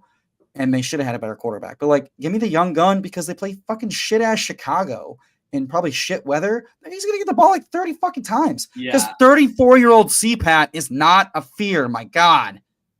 I honestly, I think people, it's still like the fear of the unknown with Bijan, where it's like he's a rookie. Okay, we're on the clock. We gotta chill. But that uncertainty is delicious. I'm smashing Devontae Adams. Devontae, Olave, Pollard. Like I said, I love old, so I'm down for Devontae. I think he. Oh no, dude, give me all the Devontae. I cannot believe we're doing this shit. Like Jesus Christ, Carr was atrocious last year, and Devontae still outperformed his ADP, which was horrendously low. And now people are like, oh, give me all the Olave, but fuck Devontae. I'm like, he just got Devontae a shitty quarterback. If Jimmy G is healthy, he's a better quarterback than Carr the last couple of years. Like, are you kidding me? I mean, please. It's just a bet on he's fucking Devontae Adams. Like, I mean, does it really matter? Like, even if it's fucking Brian Hoyer, like Devontae Adams has put up. Won't be. They'll sign somebody. But sign somebody. Carson Wentz, I'm telling you, Carson Wentz could be Carson Wentz. Give me the trebuchet unloading downfield for Devontae. He was like quarterback 12 2 years ago. Like, he's fine. Like, yeah. Dude, Stidham fed Devontae. Stidham. No, I've jumped in a bunch of drafts where I took Devontae over the likes of Bijan and Diggs to like just act like a first round pick and get unique, but also like, how are we not adjusting Diggs' price? Like, AJ Brown should be going ahead of Diggs because, like, Diggs was set up last year to, like, 200 targets, all the red zone targets. And then, Josh Allen got hurt, but also, like, they tried to spread the ball around and it didn't work very well. And they just drafted a first-round tight end. They're going to do it again. So, like, Diggs should be going at that, like, 1-2 turn with over CD and not, like, flipping Eckler and Bijan and Devontae. Like, that doesn't make any sense because if anybody is – kind of disappointed 2 out of the last 3 years, it's not Devontae, it's Diggs. Yeah, I think it's just age, I guess, and it's just the uncertainty with everything that the Raiders could just suck ass, which, I mean, even if they suck ass, who cares? Like, please let them suck ass. Garbage time Devontae to the moon. I don't care. He had, 170 targets, 180 targets last year? Like, he's going to have 107, 180 again with a guy that's more efficient. Like, dude, Carr was lobbing ducks, and they couldn't connect on a bunch. Replace those 3 ducks with over-the-field shit where he's still doing good yak shit. See, this is what I'm talking about. This fucking unstacked, and I get it. You're correlating with Ramondre, but, like, Josh Allen unstacked, who's a guy that usually falls, and now Hurts unstacked. I don't like fuck with that mess. Nothing tilts me more than taking Devontae or AJ Brown, being ready to like stack my boys together and then not like that tilts the shit out of me. So I'm like, I don't want to stack with Bijan with his quarterback. So cool, easy peasy. And Jimmy G is free and everybody's terrified of taking him. So that's an easy, like I'll take Jimmy G over Ritter any day because I love you, Siegel, but like year 2 quarterback works when they're not ass. And they have 3rd-round draft capital. So the only guy I think fits that mold is Pickett. And I'm kind of on board that, like, Matt Canada's offense still sucks scheme-wise. And Kenny Pickett's hands are still small. So if he breaks out, it's going to be rushing. So I'm not triple stacking Pickett. Yeah. Okay. So we're about to be on the clock. I like Andrews here, Breece Hall. I think those would be my leans, but I'm fine with Debo. I'm fine with Lamar, whatever your flavor of the day is. Yeah, no, I don't like Cooper here. I think it's overpriced. I liked Andrews. You know I love Brees. You know what? This is not a stream to hide. We need to big dick energy this, and I think we get our double anchor, much like the reigning Bestball Mania champ, and we move the fuck on. Amen, brother. No, I took Brees last night, I think at 34 and got him here at 32. Like, by the dip. Bijan and Brees, like, that could be RB1, RB2. Like, I'm well, exactly. Yeah. Who would I rather bet on at running back? Young studs with awesome draft capital and awesome athleticism, or Josh Jacobs, Derrick Henry? No, fuck that. I'm out. Give me the young guys and let's move the fuck on. Because honestly, I think the Jets offense disappoints people more than they're realizing. And that's because Aaron Rodgers is old. He's playing scared. We've seen that the last couple of years. They run he always runs a super slow pace too. Like he's with Hackett. They're going to be slow paced. They're going to try to protect him for the postseason that they may not make in a tough division. Their playoff schedule kind of sucks, and their line kind of sucks. And when Rodgers behind a bad line, he's terrified of throwing an interception. So like, guess who's going to get all the dump offs because it's going to be the tight ends and the running backs. So I think the Patriots and the Jets are going to look way more similar on offense than people want to admit.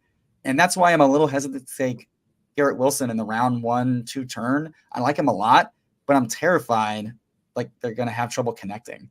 Okay, we are on the clock. Drake I'm good with London makes stacking a lot it of up. sense to me. With Bijan, we could go Terry. We could go your boy Hop. I'm pretty much down for any of these 3 or 4 guys. I think, I would order like London, Hop, McBride, but I'm cool. Let's do the team stack, and we can say we're done with Atlanta because I love you, Kyle. I love you, Kyle Pitts. But if someone's gonna probably like go the distance, it's gonna be London, just because. Because right now I'd rather have guys like Waller. It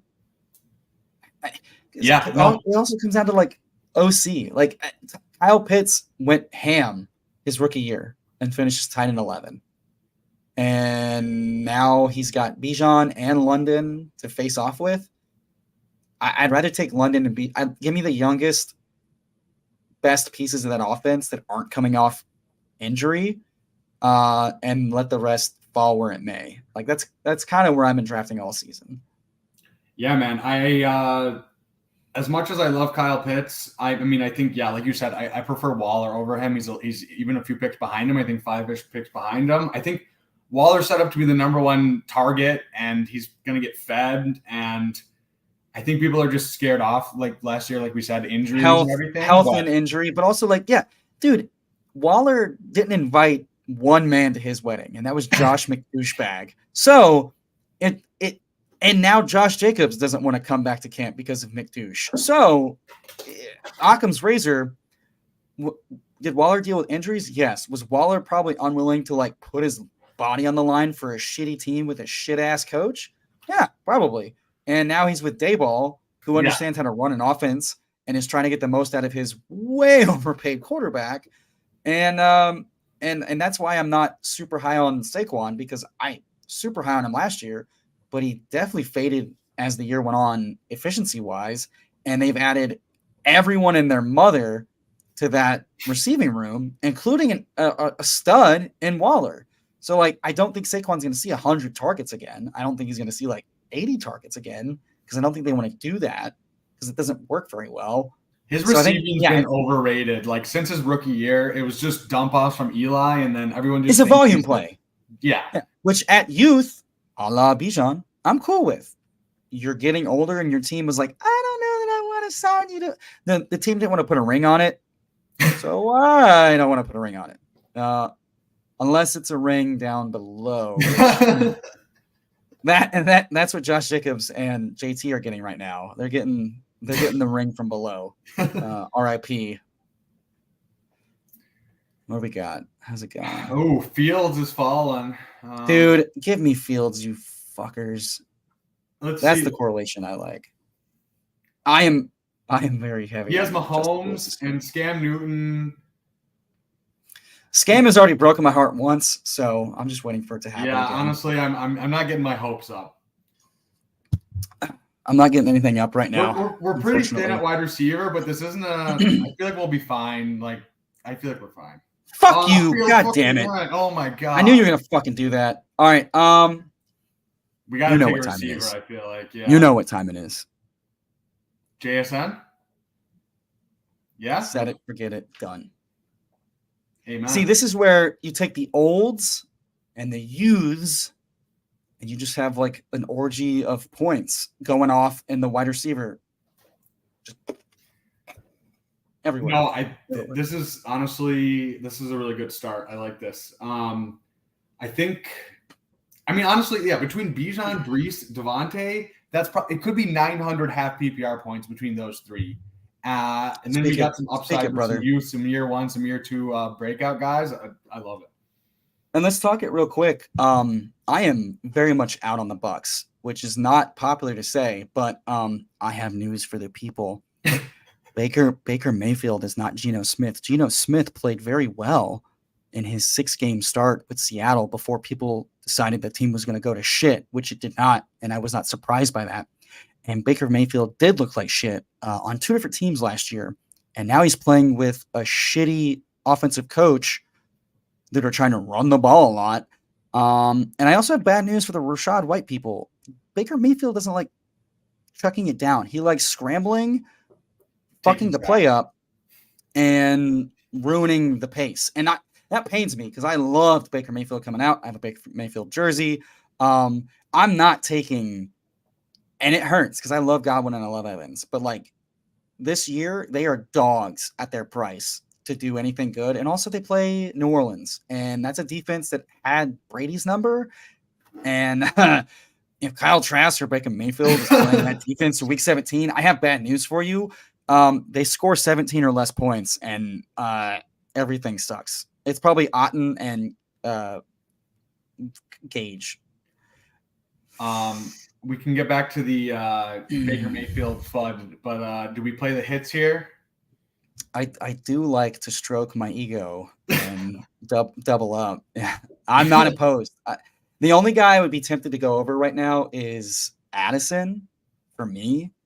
But ADP wise, I like to respect what we got going here. And if I think Geno can be in the top 5 voting for MVP, I think he can. Dude, I'm not going to be surprised when Geno is one of the 2 or 3 quarterbacks this year that's supporting 3 top 24 options in points per game, a la the Peyton Manning years and the Tom Brady years, because who else is doing that? It's not happening. I'm sorry, Liam. It's not happening in Buffalo. It's not happening in Cincinnati because Tyler Boyd showed us last year he's not doing that. So what other team is set up to have like a potential 3-banger trio? And it's Seattle. So I'm fine taking as many guys as I can. Give me all of the guys. Put them inside my roster and let them go nuts. I do not care. Give it to me. Give it to me hard and fast, Geno. Do not cuck me.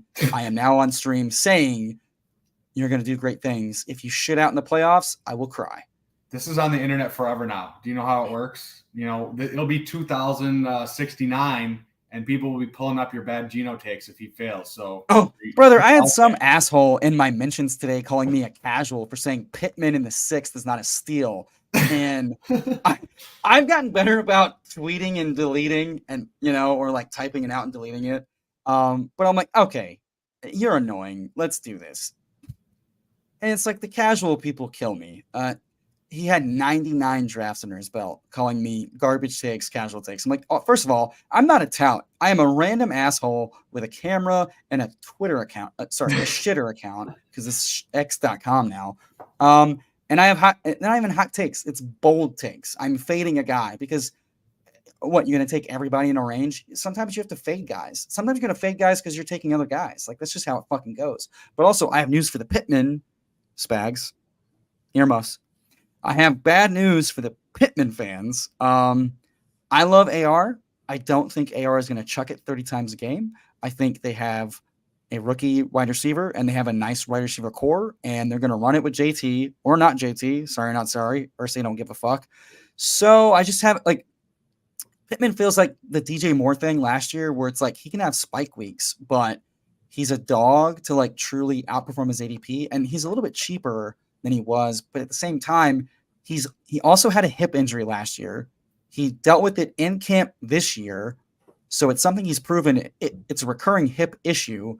And if he's like a target volume guy and not a true alpha, I'm fine fading that profile in favor of AR go Burr and JT maybe go Burr. But I'm light on the JT shit because like he's not getting targets. And JT's whole thing was give him 30 targets. He's going to go crazy. AR struggled in one place in college last year, and it was short range shit. He can do it, but it's not his forte. And I'm not surprised because that dude's built like Megatron, and he's going to be toasting dudes out there. So I just don't think it's going to be like Pittman getting like 7, 5, and 10-yard passes to like give you 8 for 90. Like, I'm sorry, it's Alec Pierce, it's Josh Downs, or it's definitely not Jelani Woods. And it's probably just AR. AR and JT. Probably just AR just running for like 60 yards a game and just pulling his. I could see them. I could see them trying to run like the Philly stuff with Steichen, which is like take some deep shots, and your deep shot guy's way more Pierce than it is Pittman, and Josh Downs has got the speed. So, God damn it, I hate George Pickens so much. Spags earmuffs. Sorry. I'm glad. Yeah, we're just killing Spags' takes. I think Spags might be coming on next week, so we might have to. I love Spags, and I hate his Pickens takes. I also hate Siegel's takes. I like. Oh, this is tough. I like Quentin to get a piece of that Chargers offense, but I also really like Treylon, and I think him being priced here is incredibly like. What do you feel? I'm good with either one. Like, I think I lean QJ, but I mean, I'm fine with either. Let's say QJ because Matt Kelly has decided he's a bust, and I think that's incredibly silly to call someone a bust before they've played at all. And I get the whole got to have big takes, but you've been wrong a lot, so I would get a little less bold about it. But like, yeah, dude, QJ is like, give him 5 targets and let him go yak nuts. And I'm kind of fading Mike just because he's been dealing with injuries like Keenan, but instead of like Keenan like posting like elite, I'm leading the team in shit, he's been like a spike week guy. And I'm cool with that, but not in the 4th round. Because like Drake London, Nuke, those are like wide receiver 1 profiles. And I think Mike Williams did the best he's going to do. I think he can have a much more efficient year this year, but he's also got more target competition this year now. And if we're making a bet on rookies come down the pipeline, like let them come late and I will reap the benefits. Yeah, for me, it's really just Chargers offense go Burr. Like, I think they could lead the league in pass attempts, lead the league in pace. Like, QJ, like he even if he is the 3rd target, like he'll be fine at this at pick 80. Like, that's fine. And he has so much contingent upside if Keenan or whatever, anyone else ahead of him gets hurt, Mike Williams, like we saw a lesser athletic profile in Palmer do great things. Give it to me. If I get cucked, no. God damn it! You guys are edging the shit out of me. Yeah, okay, first of all, someone else needs to go in the profile because there's no way in fucking hell I'm taking Tony. I've taken 0 Tony through 309 non-superflex drafts. Auto drafted him twice. I like Bateman. I like Bateman as spike week. Yeah, we were talking about Bateman earlier. I say we. If we don't take the master baits on this team, we've done the people a true disservice. And I think we were talking about Bateman earlier, but I want to give me your bull case for Bateman. Like, why is he falling to pick 93? Like, I get why. It's Baltimore offense, Greg Roman style, not a lot of passing attempts and passing volume. And I get that if Greg Roman was still there. They hired Todd Monken, and they brought in every motherfucking wide receiver available that had some juice or potential juice. I'm still hesitant on OBJ, but all the doctors are saying he's probably fine, but that's not taking into account that like his body has gone through hell and back, and his re-injury rate is higher than not, but he's kind of priced there. So like, I get it. But so at that point, I'd rather take the younger guy. I'd say, or Bateman. I'd rather take the guy no one fucking wants, which right now is pretty much Bateman. And I'd rather take the guy who's been there like deep threat, wide receiver 1, efficient. Like he was smashing. And we saw what Marquise Brown could do in that role. And I think Bateman's better. In fact, he's better because he's not just the deep threat guy. So you've improved the line and ideally just health. You've improved the OC, which was huge because Greg Roman was awful for wide receivers. Right. And if you're going to do all that, the pass attempts probably increase and the offense gets more efficient. If J.K. Dobbins, now Harb's out here being like, I really miss him and I'd like him, but I don't know what's going on. So I'm like, okay, I could totally see them going, fuck it. Let's just throw the shit out of the ball like NCAA style.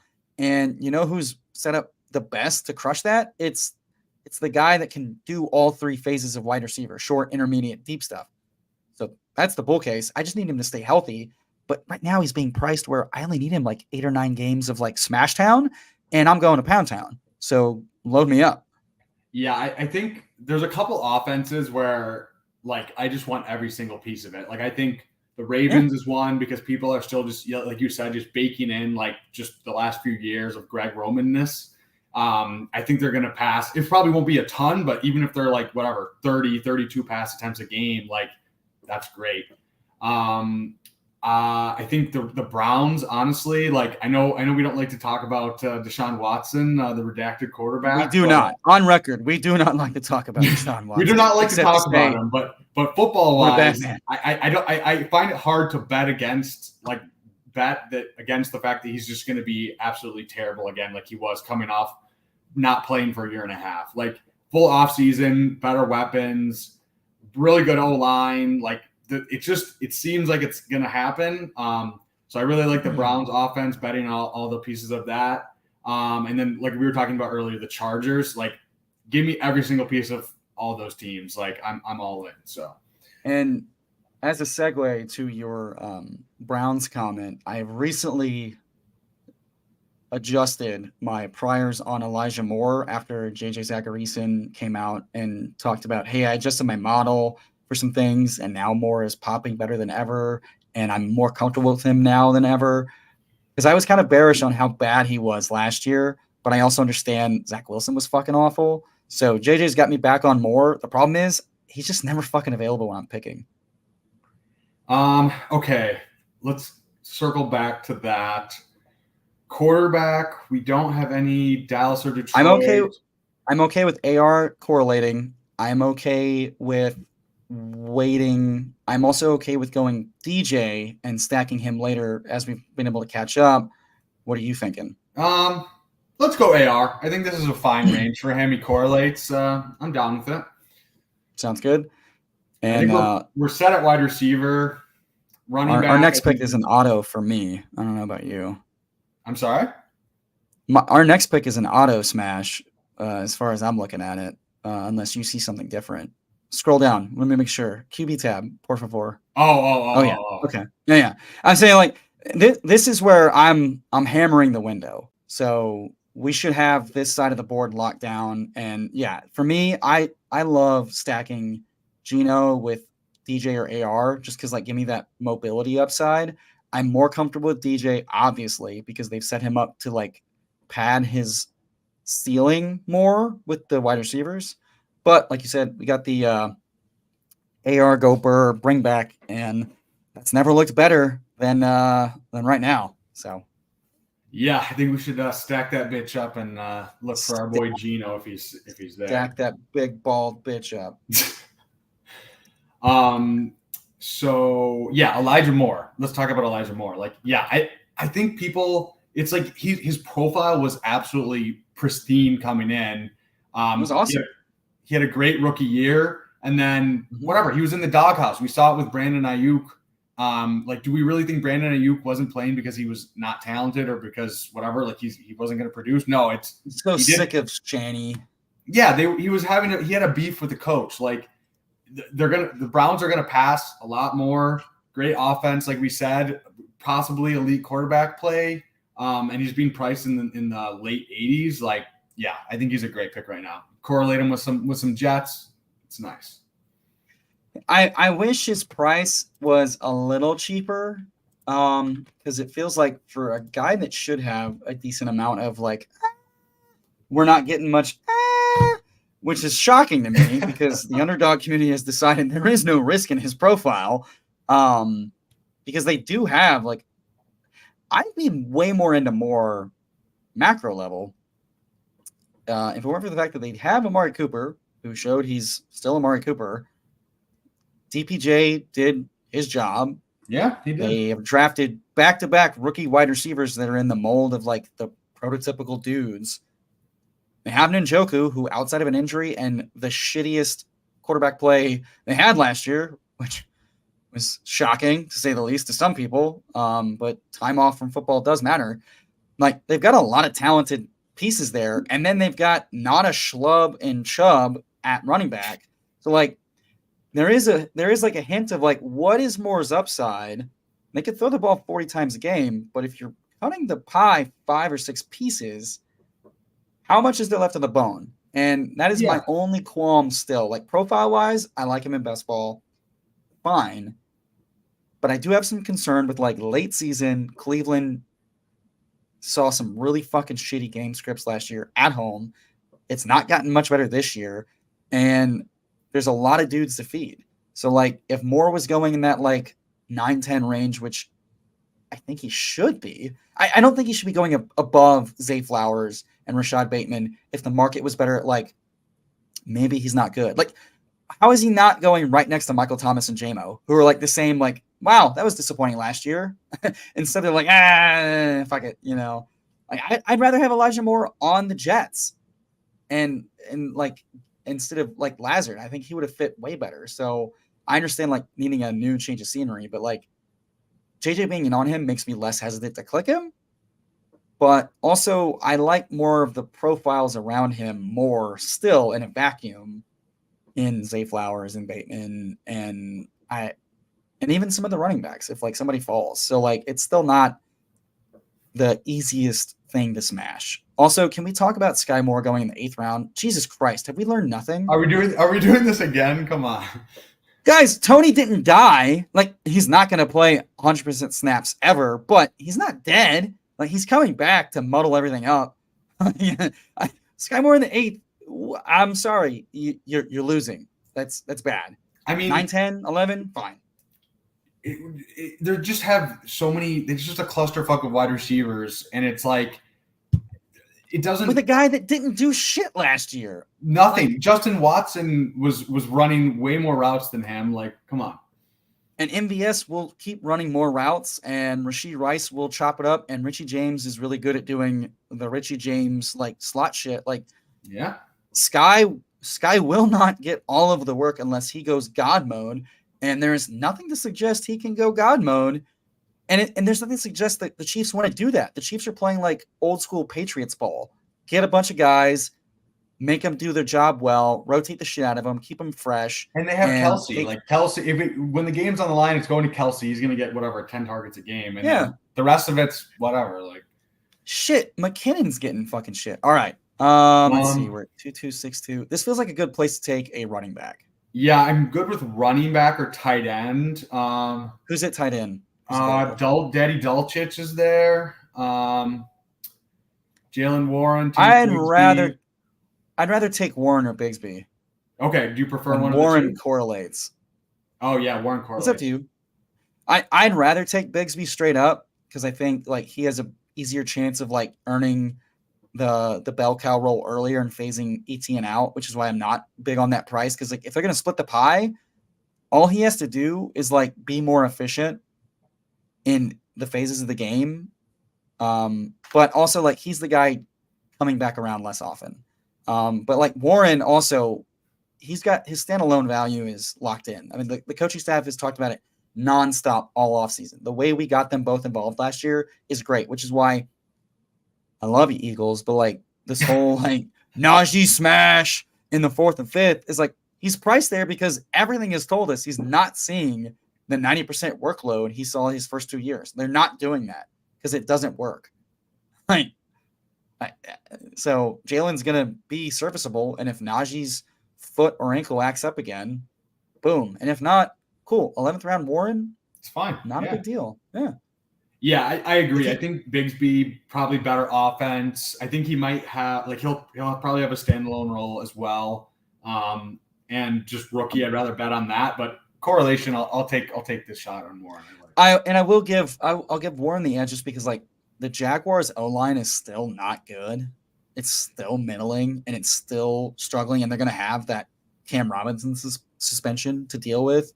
So like Etienne was really efficient rushing last year, but like the run game could suck for a lot of the season and they could just go to the passing game, and who knows if they'll actually pass the running backs because it might just be the tight end and wide receiver crew. So I think there's more meat on the bone for Pittsburgh backs potentially just because of the situation.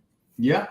Okay, so we're about to be on the clock. Quarterback, we have Anthony Richardson, we have Geno Smith. Running back, we got Bijan, Brees, Jalen Warren. Wide receiver, we got Devontae, Drake London, JSN, Tyler Lockett, QJ, and Rashad Bateman, and no tight ends through 11 rounds. We are on just the way I like it. So I am smashing Jacoby Myers here because I think he's horribly mispriced, and we could potentially be done at wide receiver if we wanted to.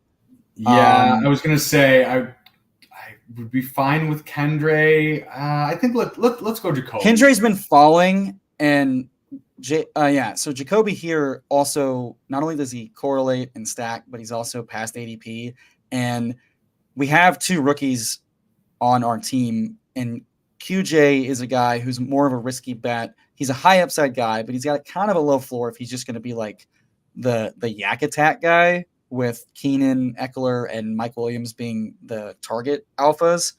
And Bateman could start slow on the year or struggle with injuries because he had his foot hardware removed, thus the cortisone shot. So they're being super careful with him, which they should be because their training and conditioning staff has been shit up until this point, dead last per the voting of players. So there is some we already know there's some inherent risk in this roster, and Jacoby is healthy. Jacoby did really well despite the worst offensive environment ever last year, and he's back with an efficient quarterback running an intermediate timing off it. Like, this is singing his praises, and Renfro is probably nada. Like, do we think Josh McDaniels is going to change his mind this year and be like, you know what, I was wrong, let's get Renfro back? No, he gave Jacoby a 4-year deal, a 3-year deal for $40 million. Yeah. He told you what he thinks of Renfro. He does not want Renfro. He wants his guy. So I think Jacoby's mispriced as an efficient, sneaky, high upside guy just because he's a yak guy and he's really good. He's better than Juju. He's been better than Juju for 2 years. I really like Jacoby. I feel like he's just perennially disrespected. I feel like it's guys who are UDFAs, he's captain underrated. Yeah. It's just so hard for people to overcome the fact that they just don't have a good profile coming in, but he's been really solid. Like you said, I think he's probably the number 2 target with a quarterback. Oh, there's no question. They're not throwing to a rookie tight end as the number 2. Waller's gone.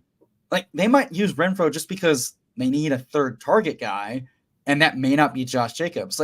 Jacoby Myers has a really high upside. If Josh decides sit out for any amount of games or go, oh, yo, I pulled my dick, I can't play this week. Okay, so all the targets are going to Jacoby and Devonta and Renfro to mix in. He's got way higher of an upside because Jimmy G made Brandon Ayuk worth a 6th or 5th round pick, and we're getting Jacoby. He's not Brandon Ayuk, but it's a similar setup, and he's way cheaper. And also not easy playoff schedule. I don't know what more you want. They've set Jimmy G up to not have to try very hard to operate at a high level.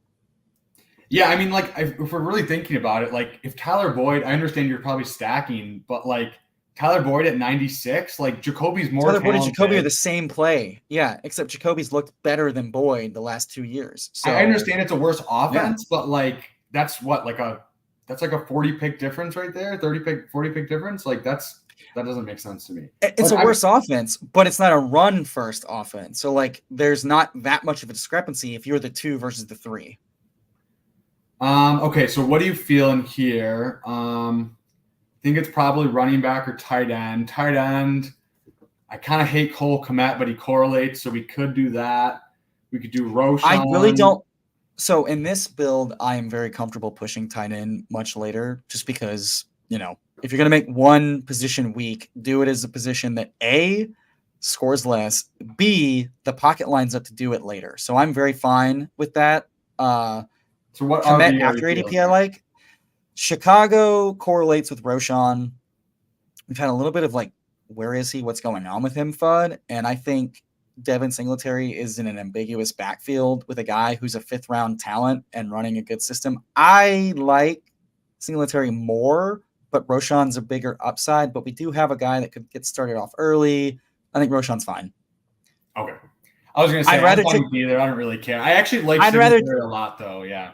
I like Singletary a lot, too, and I'd rather take him. But the flip side of that is that Tennessee also has a pretty good rush defense the last couple of years with a really shitty defensive secondary, and they play them twice in the playoffs, and most likely the running backs cannibalize each other more than people want to know, and it's CJ Stroud and the passing attack doing anything in the playoffs. In a vacuum, I'd rather have Singletary, but I'm trying to be wary of, like, look, correlation, break ties, Absolutely. Rookie is we don't know. They drafted him for a reason. He's got a really exciting skill set. I think it fits the mold of, like, ambiguous backfield. The problem is it's a 3-headed backfield with a rushing quarterback. So I have my pause, but, you know, Chicago Atlanta sets up to be the type of game where it's like 2 shitty teams with shitty defenses playing each other, and anybody can eat. And at that point, you just want shots on goal. And I prefer Foreman, but I'm trying to make myself take the rookie more often than not. But this week has not made me feel good about it because he's nowhere to be found. I mean, if you're going to take him, I feel like this is fine. We're probably going to get – I'm assuming this is a 3 tight end build, so we'll probably go two quarterbacks, 6 running backs, I would assume. We have 7 wide receivers and 3 tight ends. So, and we don't have to go 6 running backs because we did do a double anchor. So I'm very comfortable. We did. Yeah, we'll see. I mean, I feel like I think I'm fine with our 7 receivers. So I think my gut says I would probably go 7, but let's see. It's a luxury pick. We can decide at the end. I think I like builds that give us flexibility. Yeah. And we have a very flexible build. Absolutely. Okay, so we're going to be on the clock in about 1 second. Like we said, running back. I like Gainwell over Ford because I think there's still a chance that they're blowing the shit out of teams. I think Gainwell gives us a potential stack option late with the build we're looking at with a guy. And Singletary has not been the healthiest guy in the world. Penny has not been the healthiest guy in the world. So it's either Gainwell or Wilson for me. But I think Wilson will have a chance later on for. Let's go Gainwell. I'm down with that. I definitely prefer Jerome Ford, but here's my pause with Emocowboy experience. So, well, here's my pause with Ford. We have no idea who this cat is. We've seen him do nada, and we're just deciding that he is the 2, and we are not good at doing that. Josh Norris has had some awesome calls, and he's had some bad calls, like all of us. And my thing is, when the chips are down, I think it's more likely that the Browns are looking at Ford as I think he can get it done guy, but I will not be surprised if after a few weeks they're just like, fuck it, let's sign Lenny. Fuck it, let's sign Hunt. Fuck it, let's sign Zeke. Because, you know, like, hey, we're looking good. We just don't want to get killed out there on 3rd down. We'd like to keep Chubb fresh, which is what they've been doing the last few years. So I don't feel comfortable giving all of Kareem Hunt's work to Ford, because Kareem Hunt was a very good player.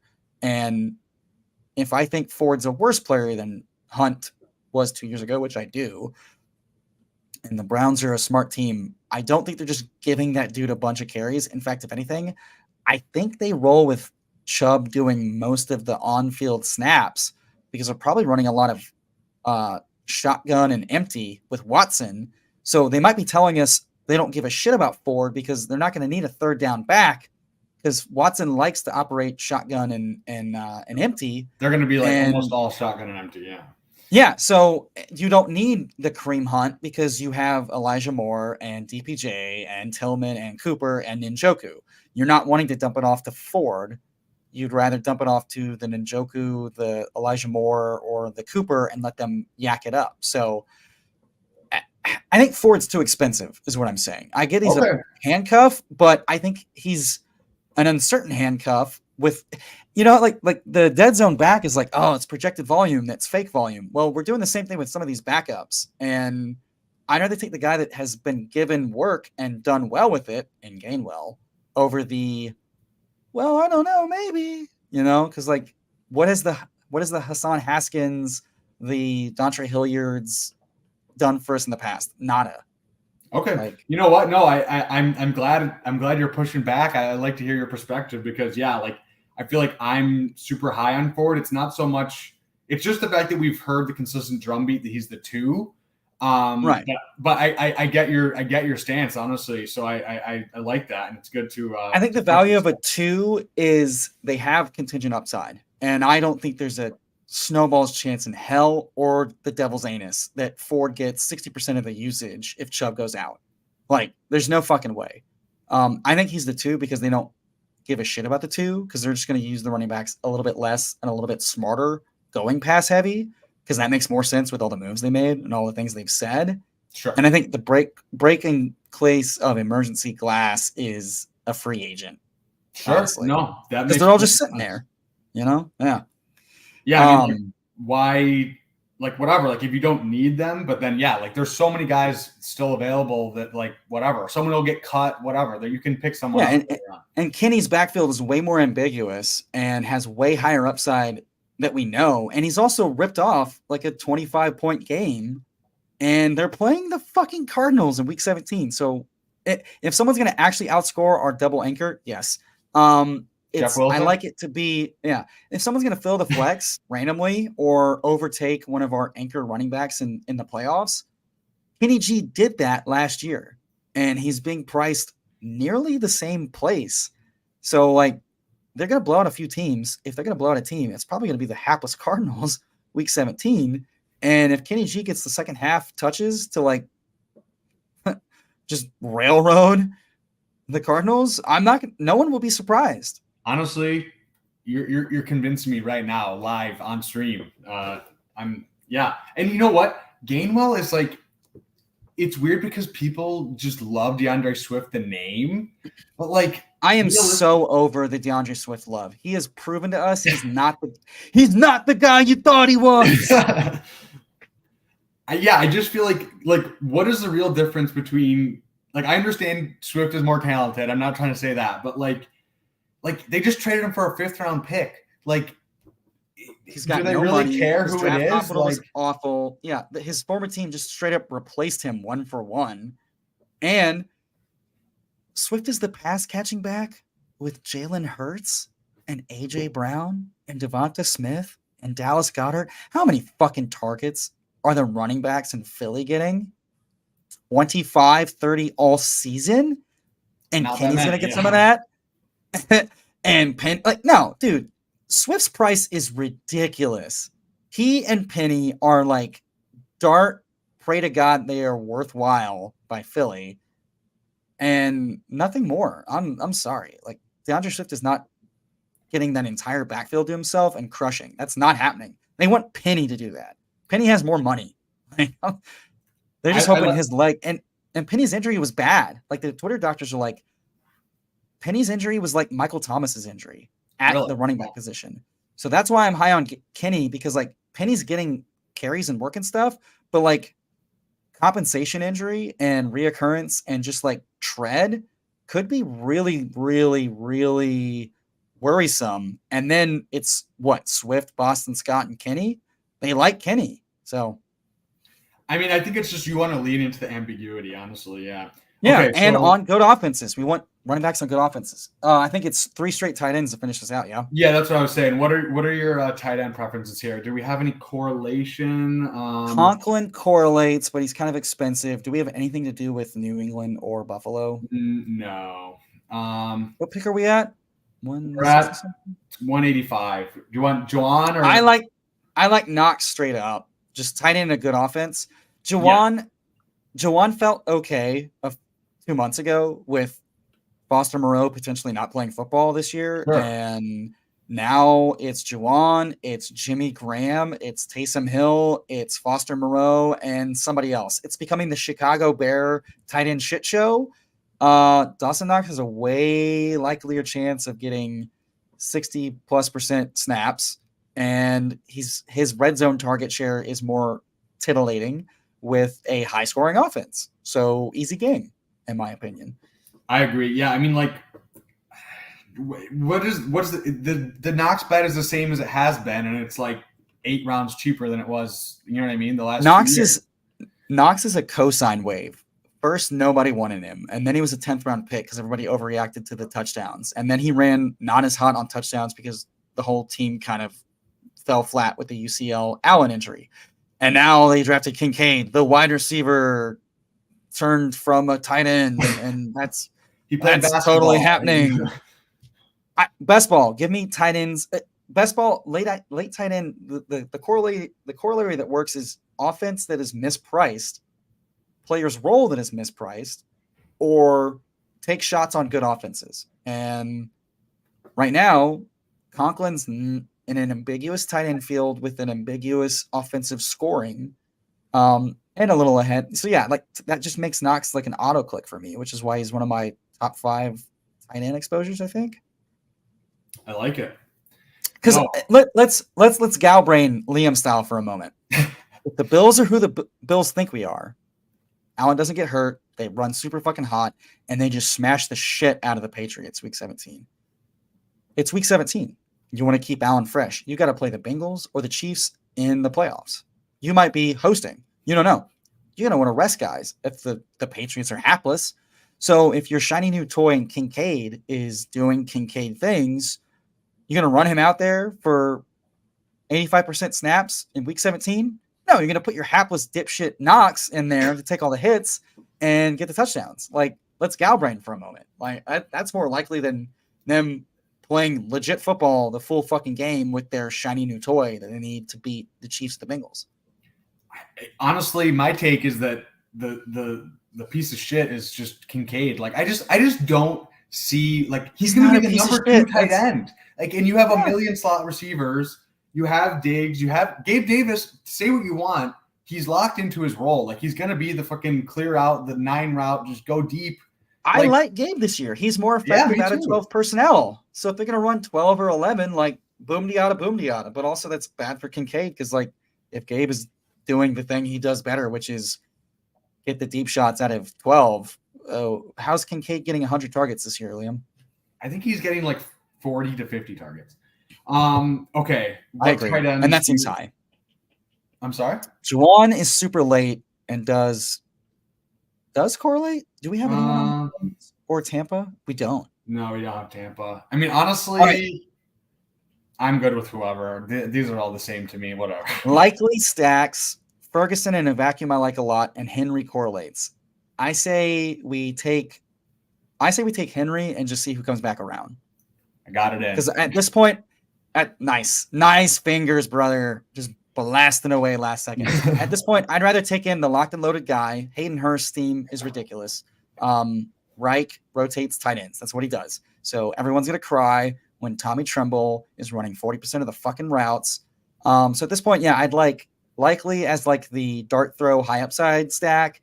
I'd like Ferguson as the mispriced, most likely tight end one for most of the season on a good offense. The new Dalton Schultz, yeah. The new Dalton Schultz at much cheaper prices. Or is McBride still there? No, he went. Okay, so McBride was the guy I thought we could like late stack with Kenny Gainwell, but I also don't mind having a few one-offs with like a better story to tell. I don't hate Musgrave, to be honest. Neither do I. I don't think we have any correlation. Yeah, we don't have any correlation. Knox, Henry. I think it's likely or Ferguson. I think I lead Ferguson. I also lean Ferguson because, God damn it. Yeah, I'm not surprised. Right on cue.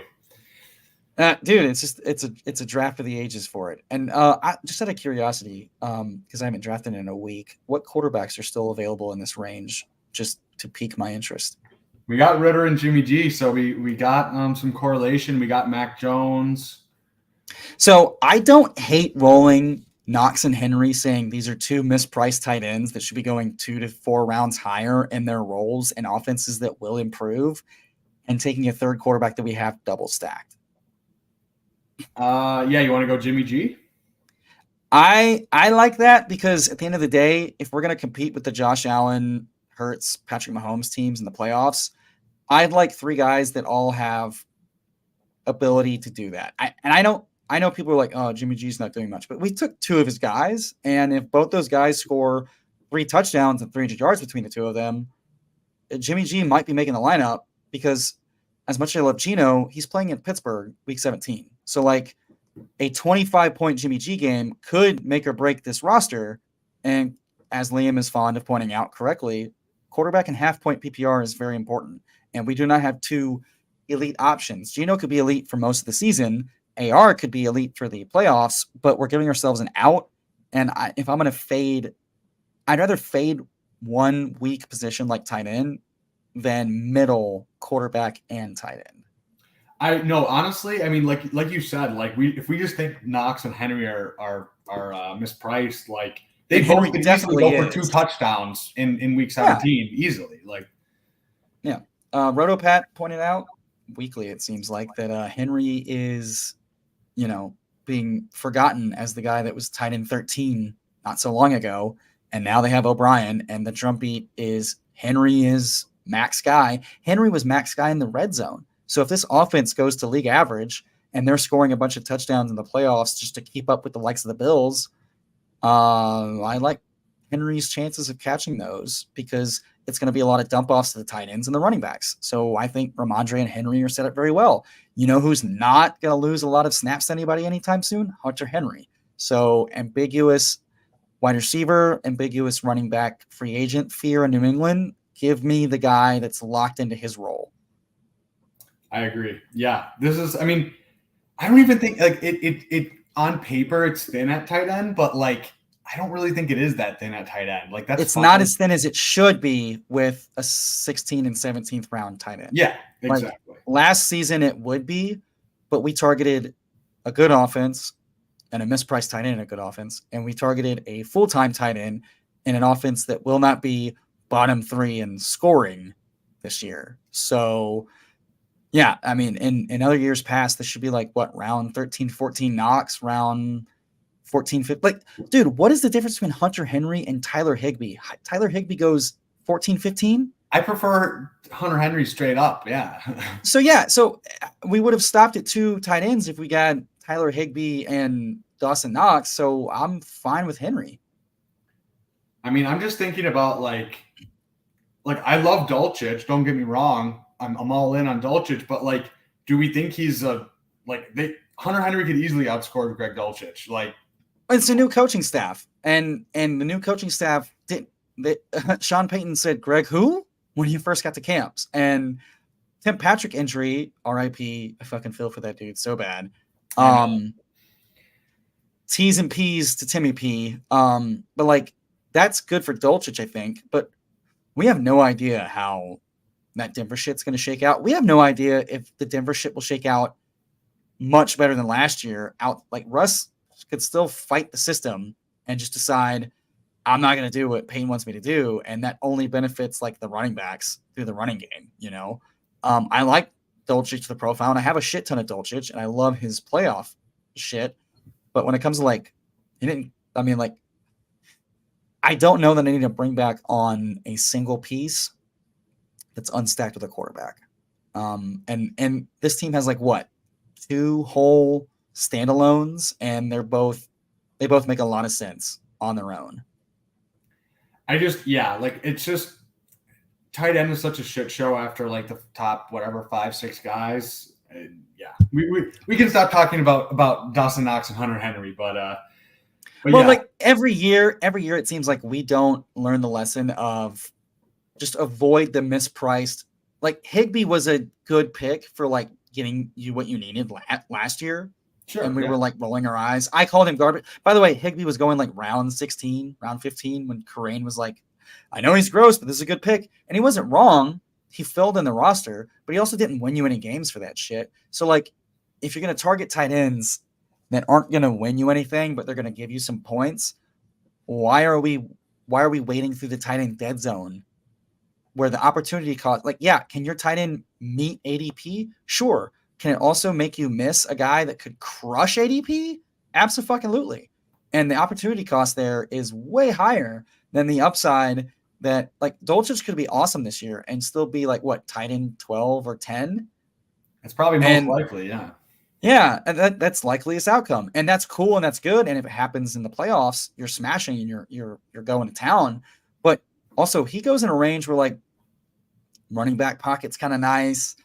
Late quarterbacks that are falling, some interesting wide receivers, like that's not nothing. And when you go double anchor like this in a room like this, I think you just gotta. I'm always fine punting a position like tight end that just I know it's not going to score a whole lot. And if my 2 late guys, well, that's been the winning strategy the last few years. Take the late guys that are mispriced, like Gronk, and let them smash. So if Knox scores 7 touchdowns this year and Henry scores 8. We're printing, and that's it. I can't tell myself the same story about like Otten or Likely, because Likely's fun, but Likely's not seeing the field a whole lot this year. Unless Andrews gets hurt, I mean, like, but that's whatever. Like, that's not a great. I don't know. I mean, I like taking Likely if I don't have Andrews on like a Lamar team or a Tua bring back, but like if it's just Bateman, I'm like, I'd rather just play Bateman scores 2 touchdowns than Bateman and Likely score 3 touchdowns between the 2 of them. Like, that's not. The 2v2. I definitely like Hunter Henry more than that. Yeah, and honestly, like New England, everyone after 2 years ago, everyone was all in on New England. Mac Jones made the Pro Bowl. He was gritty and in the end zone. Oh, Mac Jones was a top 10 quarterback, next coming of Tom Brady, and then they gave the coaching job to an architect with a fucking attitude problem. With the eating problem. I wasn't going to eat shame, but also Joe Judge, who might be like the whitest, grumpiest motherfucker on the planet. And that says a lot because Dave Scarnecchia existed, but like, my God, Joe Judge, miserable human being. So like the vibes are high this year. You know, your quarterback doesn't want to put you in the gutter and your team isn't throwing laterals to lose the game for you. Dead cat bounce, baby. It's going to be bigger than people think. And it just needs to be average. That's all. I mean, yeah, like if they regress a little bit to the mean and just whatever, yeah. If they're the 17th best offense, like Hunter Henry's going to be great. Sorry, go ahead. I just forgot who we took. It was Bijan and Brees, right? Those were our anchors. Yep. Yeah. Let me run through the team really quick. Yeah. Service the fine folks listening. We got to service the audio listeners. We got Bijan at 108. We got Devontae at falling a few picks to pick 17. We got Brees, who's he's fallen a little bit, but I'm happy to scoop him up at pick 32. We got a correlated Drake London. We got our 2 Seattle boys in JSN and Tyler Lockett. You love to see it. We got a probably mispriced Quentin Johnson. Why is he going so much further behind Jordan Addison and JSN? I can't fathom it. We got Bateman, who people are scared off of, but we're both high on. We got AR, who could run for 1,000 yards this year as a rookie. We got the correlated Geno. We got a little Jalen Warren bring back. Jacoby Myers, could be a real nice steal there at pick 137, correlated with Devontae and AR. Roshan bring back on Atlanta. Kenneth Gainwell, could he be the RB1 in Philly? He could be. We got a little Jeff Wilson bring back on Bateman, and he's both of our one of our highest exposures. Dawson Knox and Hunter Henry. What could go wrong? What could go wrong? A 27-year-old running back. Dawson Knox and Hunter Henry, we were talking them up a lot, but whatever. They could score 8 to 10 touchdowns on, so that's all we need. And then we could have went 3 tight ends, but we wanted to, give ourselves a little out for Week 17 with Jimmy G stacked up. So I really like this team, and I like that you're pushing me into a different direction. You're giving me some different takes. The Kenneth Gainwell, the Jalen Warren over Tank Bigsby. It was a fun one. It was fun. I am known to push people out of their comfort zone and their boundaries, potentially and respectfully, of course. But no, it was fun. It was glad. This is a little bit different of a team than I usually draft because I usually don't draft 3 quarterbacks. Really? And okay. I came in here wanting to rail against the casuals that were in my fucking mentions after the world's fastest draft, telling me I didn't have enough fucking depth. And I'm like, oh my God. But I acknowledge that if we're talking about what we've learned from seasons past, I was way overconfident in a very similar profile of Trey Lance and AR. And I like AR a lot. I like AR a lot more than I like Lance. But quarterback is hard. Quarterback scouting is hard. And the NFL is hard. So have a little bit of humility in my assessment. And if I have the opportunity to take a quarterback that stacks and correlates for my team and also allows for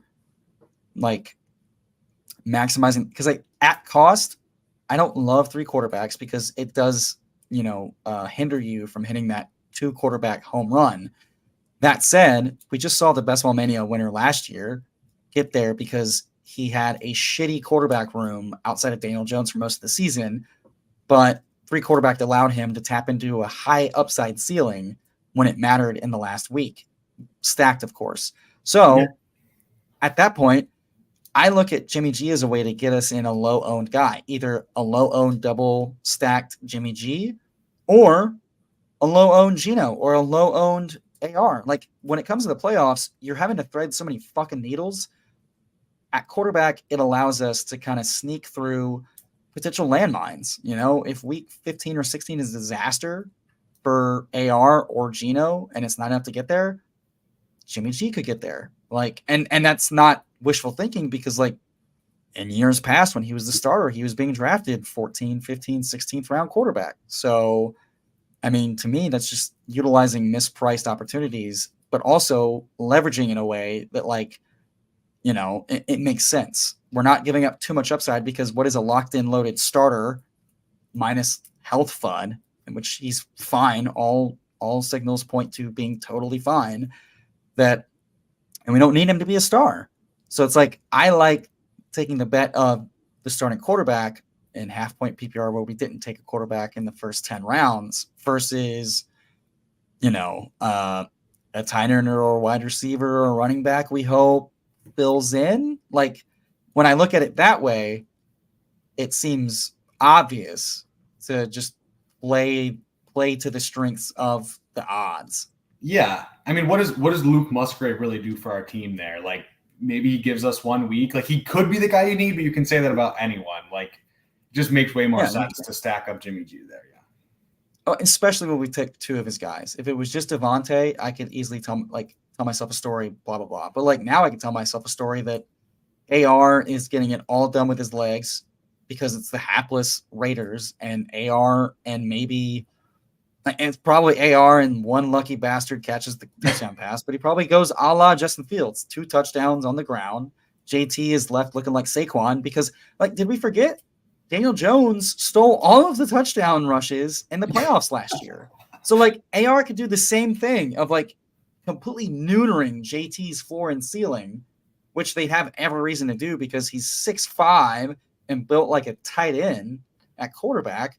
So give me all that tush push, baby. Give me 17 for 182 and 80 yards and 2 touchdowns, and then let Jimmy G just fire it off to the hapless Colts defense because Geno got us there by going fucking nuclear with 3 guys. But now they're like having a mud fight with the Steelers and getting nothing done. TJ Watt has 10 sacks in week 17 against the like it's a mud fight. We saw it happen, and we're sitting pretty in a dome, just fucking cranking out points like Madden because it's a shit show in here because the owner of the Colts is doing coke in his bank bus, and Mark Davis is getting a fucking another bowl haircut from the Beatles.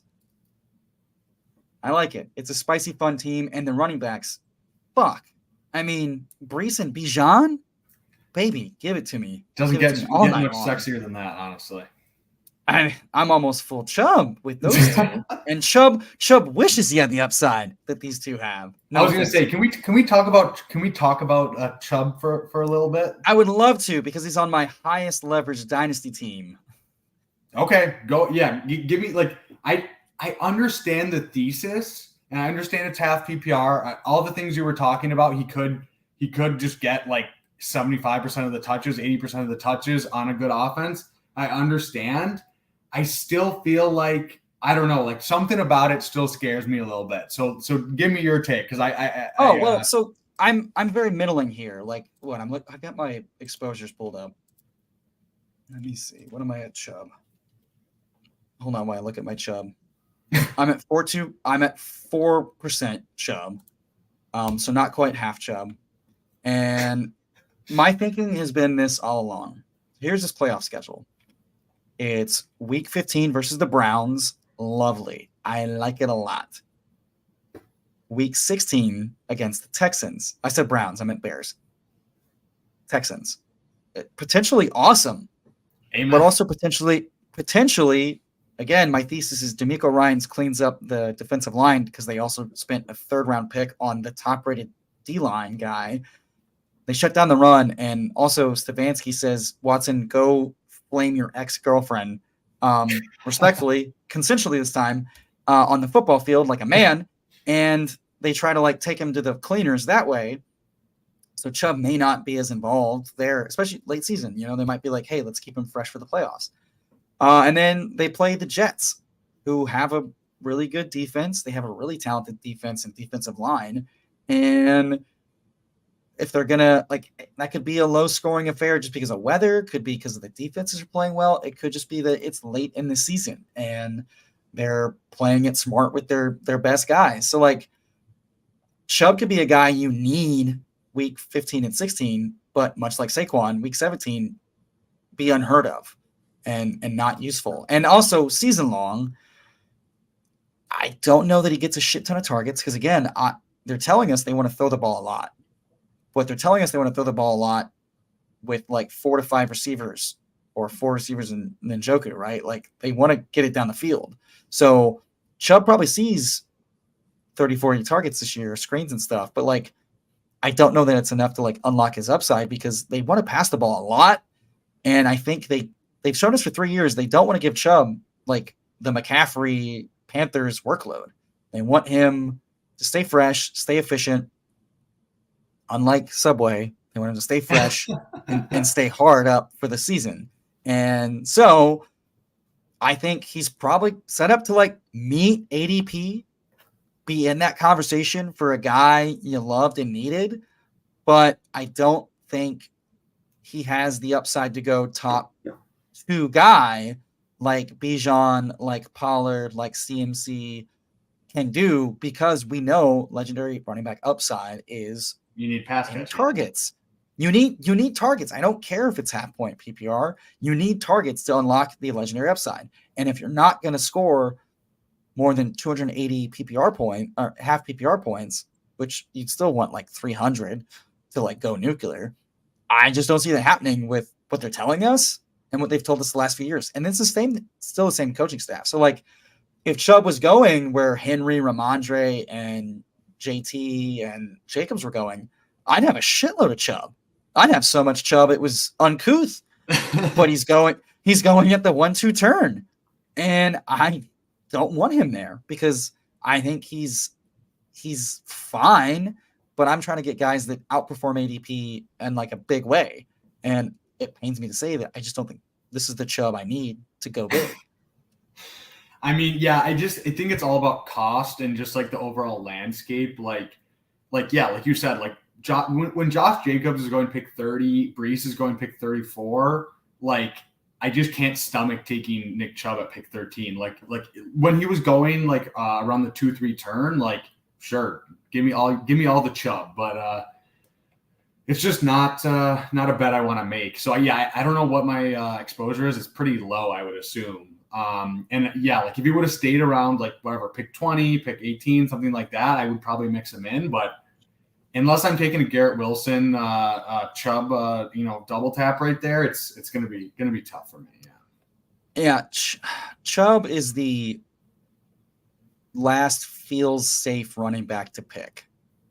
That's all it is. And we don't have a lot this year. CMC but like to your average drafter, CMC feels safe. Eckler, you look at his last 2 years points scored, you look at the lack of depth behind him, easy game. Kellen Moore came to town, saved everything. Everybody I got scared when Peyton signed with Denver, and I was like, oh my God, are we not going to get Herbert like a usable fucking offensive scheme here? And then Moore came, and I was like, oh, thank Christ. Nick Chubb and Bijan, young cats, big legs, thunder thigh motherfuckers running all over the place. Like, they feel safe. The second that's gone, like, people are like, oh, Saquon, I don't know. Like, oh, Tony, what about Zeke? Oh, Derek, he's old. And I mean, that's fair. And Ramondre, I love this impression right now. And JT, oh my God, JT was just violated in the bus and what's out. And Josh Jacobs is so fucking done with Josh McDouchebag and what's out. And Breece Hall, his ACL. And Jahmyr Gibbs, I heard he's not even 200. What is that? A midget? So yeah, like last comfy pick at running back. And it's running back people love on half point. So that's it. Like, and I don't want the comfy guy because the comfy guy is not the guy that wins. That's the guy that helps get other pieces there. So to defend my Chubb bags, because I did take Chubb at the 1-2 turn, or I'm sorry, the 2-3 turn in the world's fastest slow draft, and I might have been the fastest drafter in that draft, patent pending. I took him there because like his upside was immense compared to some of the other guys comparatively. But that's not where he's going in most drafts. So yeah, I'd rather take the wide receivers that could potentially go nuclear for the season and pace their their position. Yeah, like I can't believe he's going ahead of Devontae. Like to me, Devontae is just like has way more upside. Like he could be, as much as we love Justin Jefferson, Chase, Tyreek, Cooper Kupp, all these guys. Like I think Devontae, I mean, he can put up 30, 40 points and he can be the wide receiver one on the season. If things break right, it's probably not likely, but like he has a chance. Like if the Eagles change. Yeah, exactly. If the Eagles don't have to stop trying in 8 second half like performances, AJ Brown and Devontae Smith are easily like first round picks next year. And Chubb is just a year older. So like the gap between running backs, 2, 3, 4, and 5 is not meaningful, especially in a tournament setting. Like the gap between like wide receiver 12s versus wide receiver 12 to 24, like that is meaningful. So like I'm chasing that. And that's what I had a hard time wrapping my brain around a long time ago. And that's what I've come around to understanding is like at a macro level, you want guys that are way overperforming and have the potential to like really overtake. And if you're settling for safety, you're not doing that. And this is rich coming from the guy that just drafted Devontae Adams. But I just drafted Devontae Adams in the second round when people decided that Garrett Wilson was the next coming of Jesus Christ himself. And I love Amon-Ra, but like that Amon-Ra is definitely getting everything. And Jared Goff is not turning back into a pumpkin, which that has been a losing bet every other year. So like at the end and then CeeDee Lamb has done what CeeDee Lamb do, which is 215 to 230 half point PPR points. And that's cool, but that's not going nuclear and not breaking winning the game. me. Yeah, I'm not competing with the Justin Jefferson, Jamar Chase, Cooper Kupp teams at the 1-2 turn with 220, 230. I need you to go nuclear. And, you know, I need you to blow your entire load when it matters. And we took guys that I believe in their load capacities. You know what? I think that's a good way to end it right there. Thank you so much, Emocowboy. Next time, we'll have to get you and Mathology in here together, for a nice threesome. And hope you have a good night, sir. You too, Bindles. Thanks for having me on, and I look forward to that threesome. Amen, brother. Have a great night. Thanks so much for hopping on. Peace out, bro. Deuces.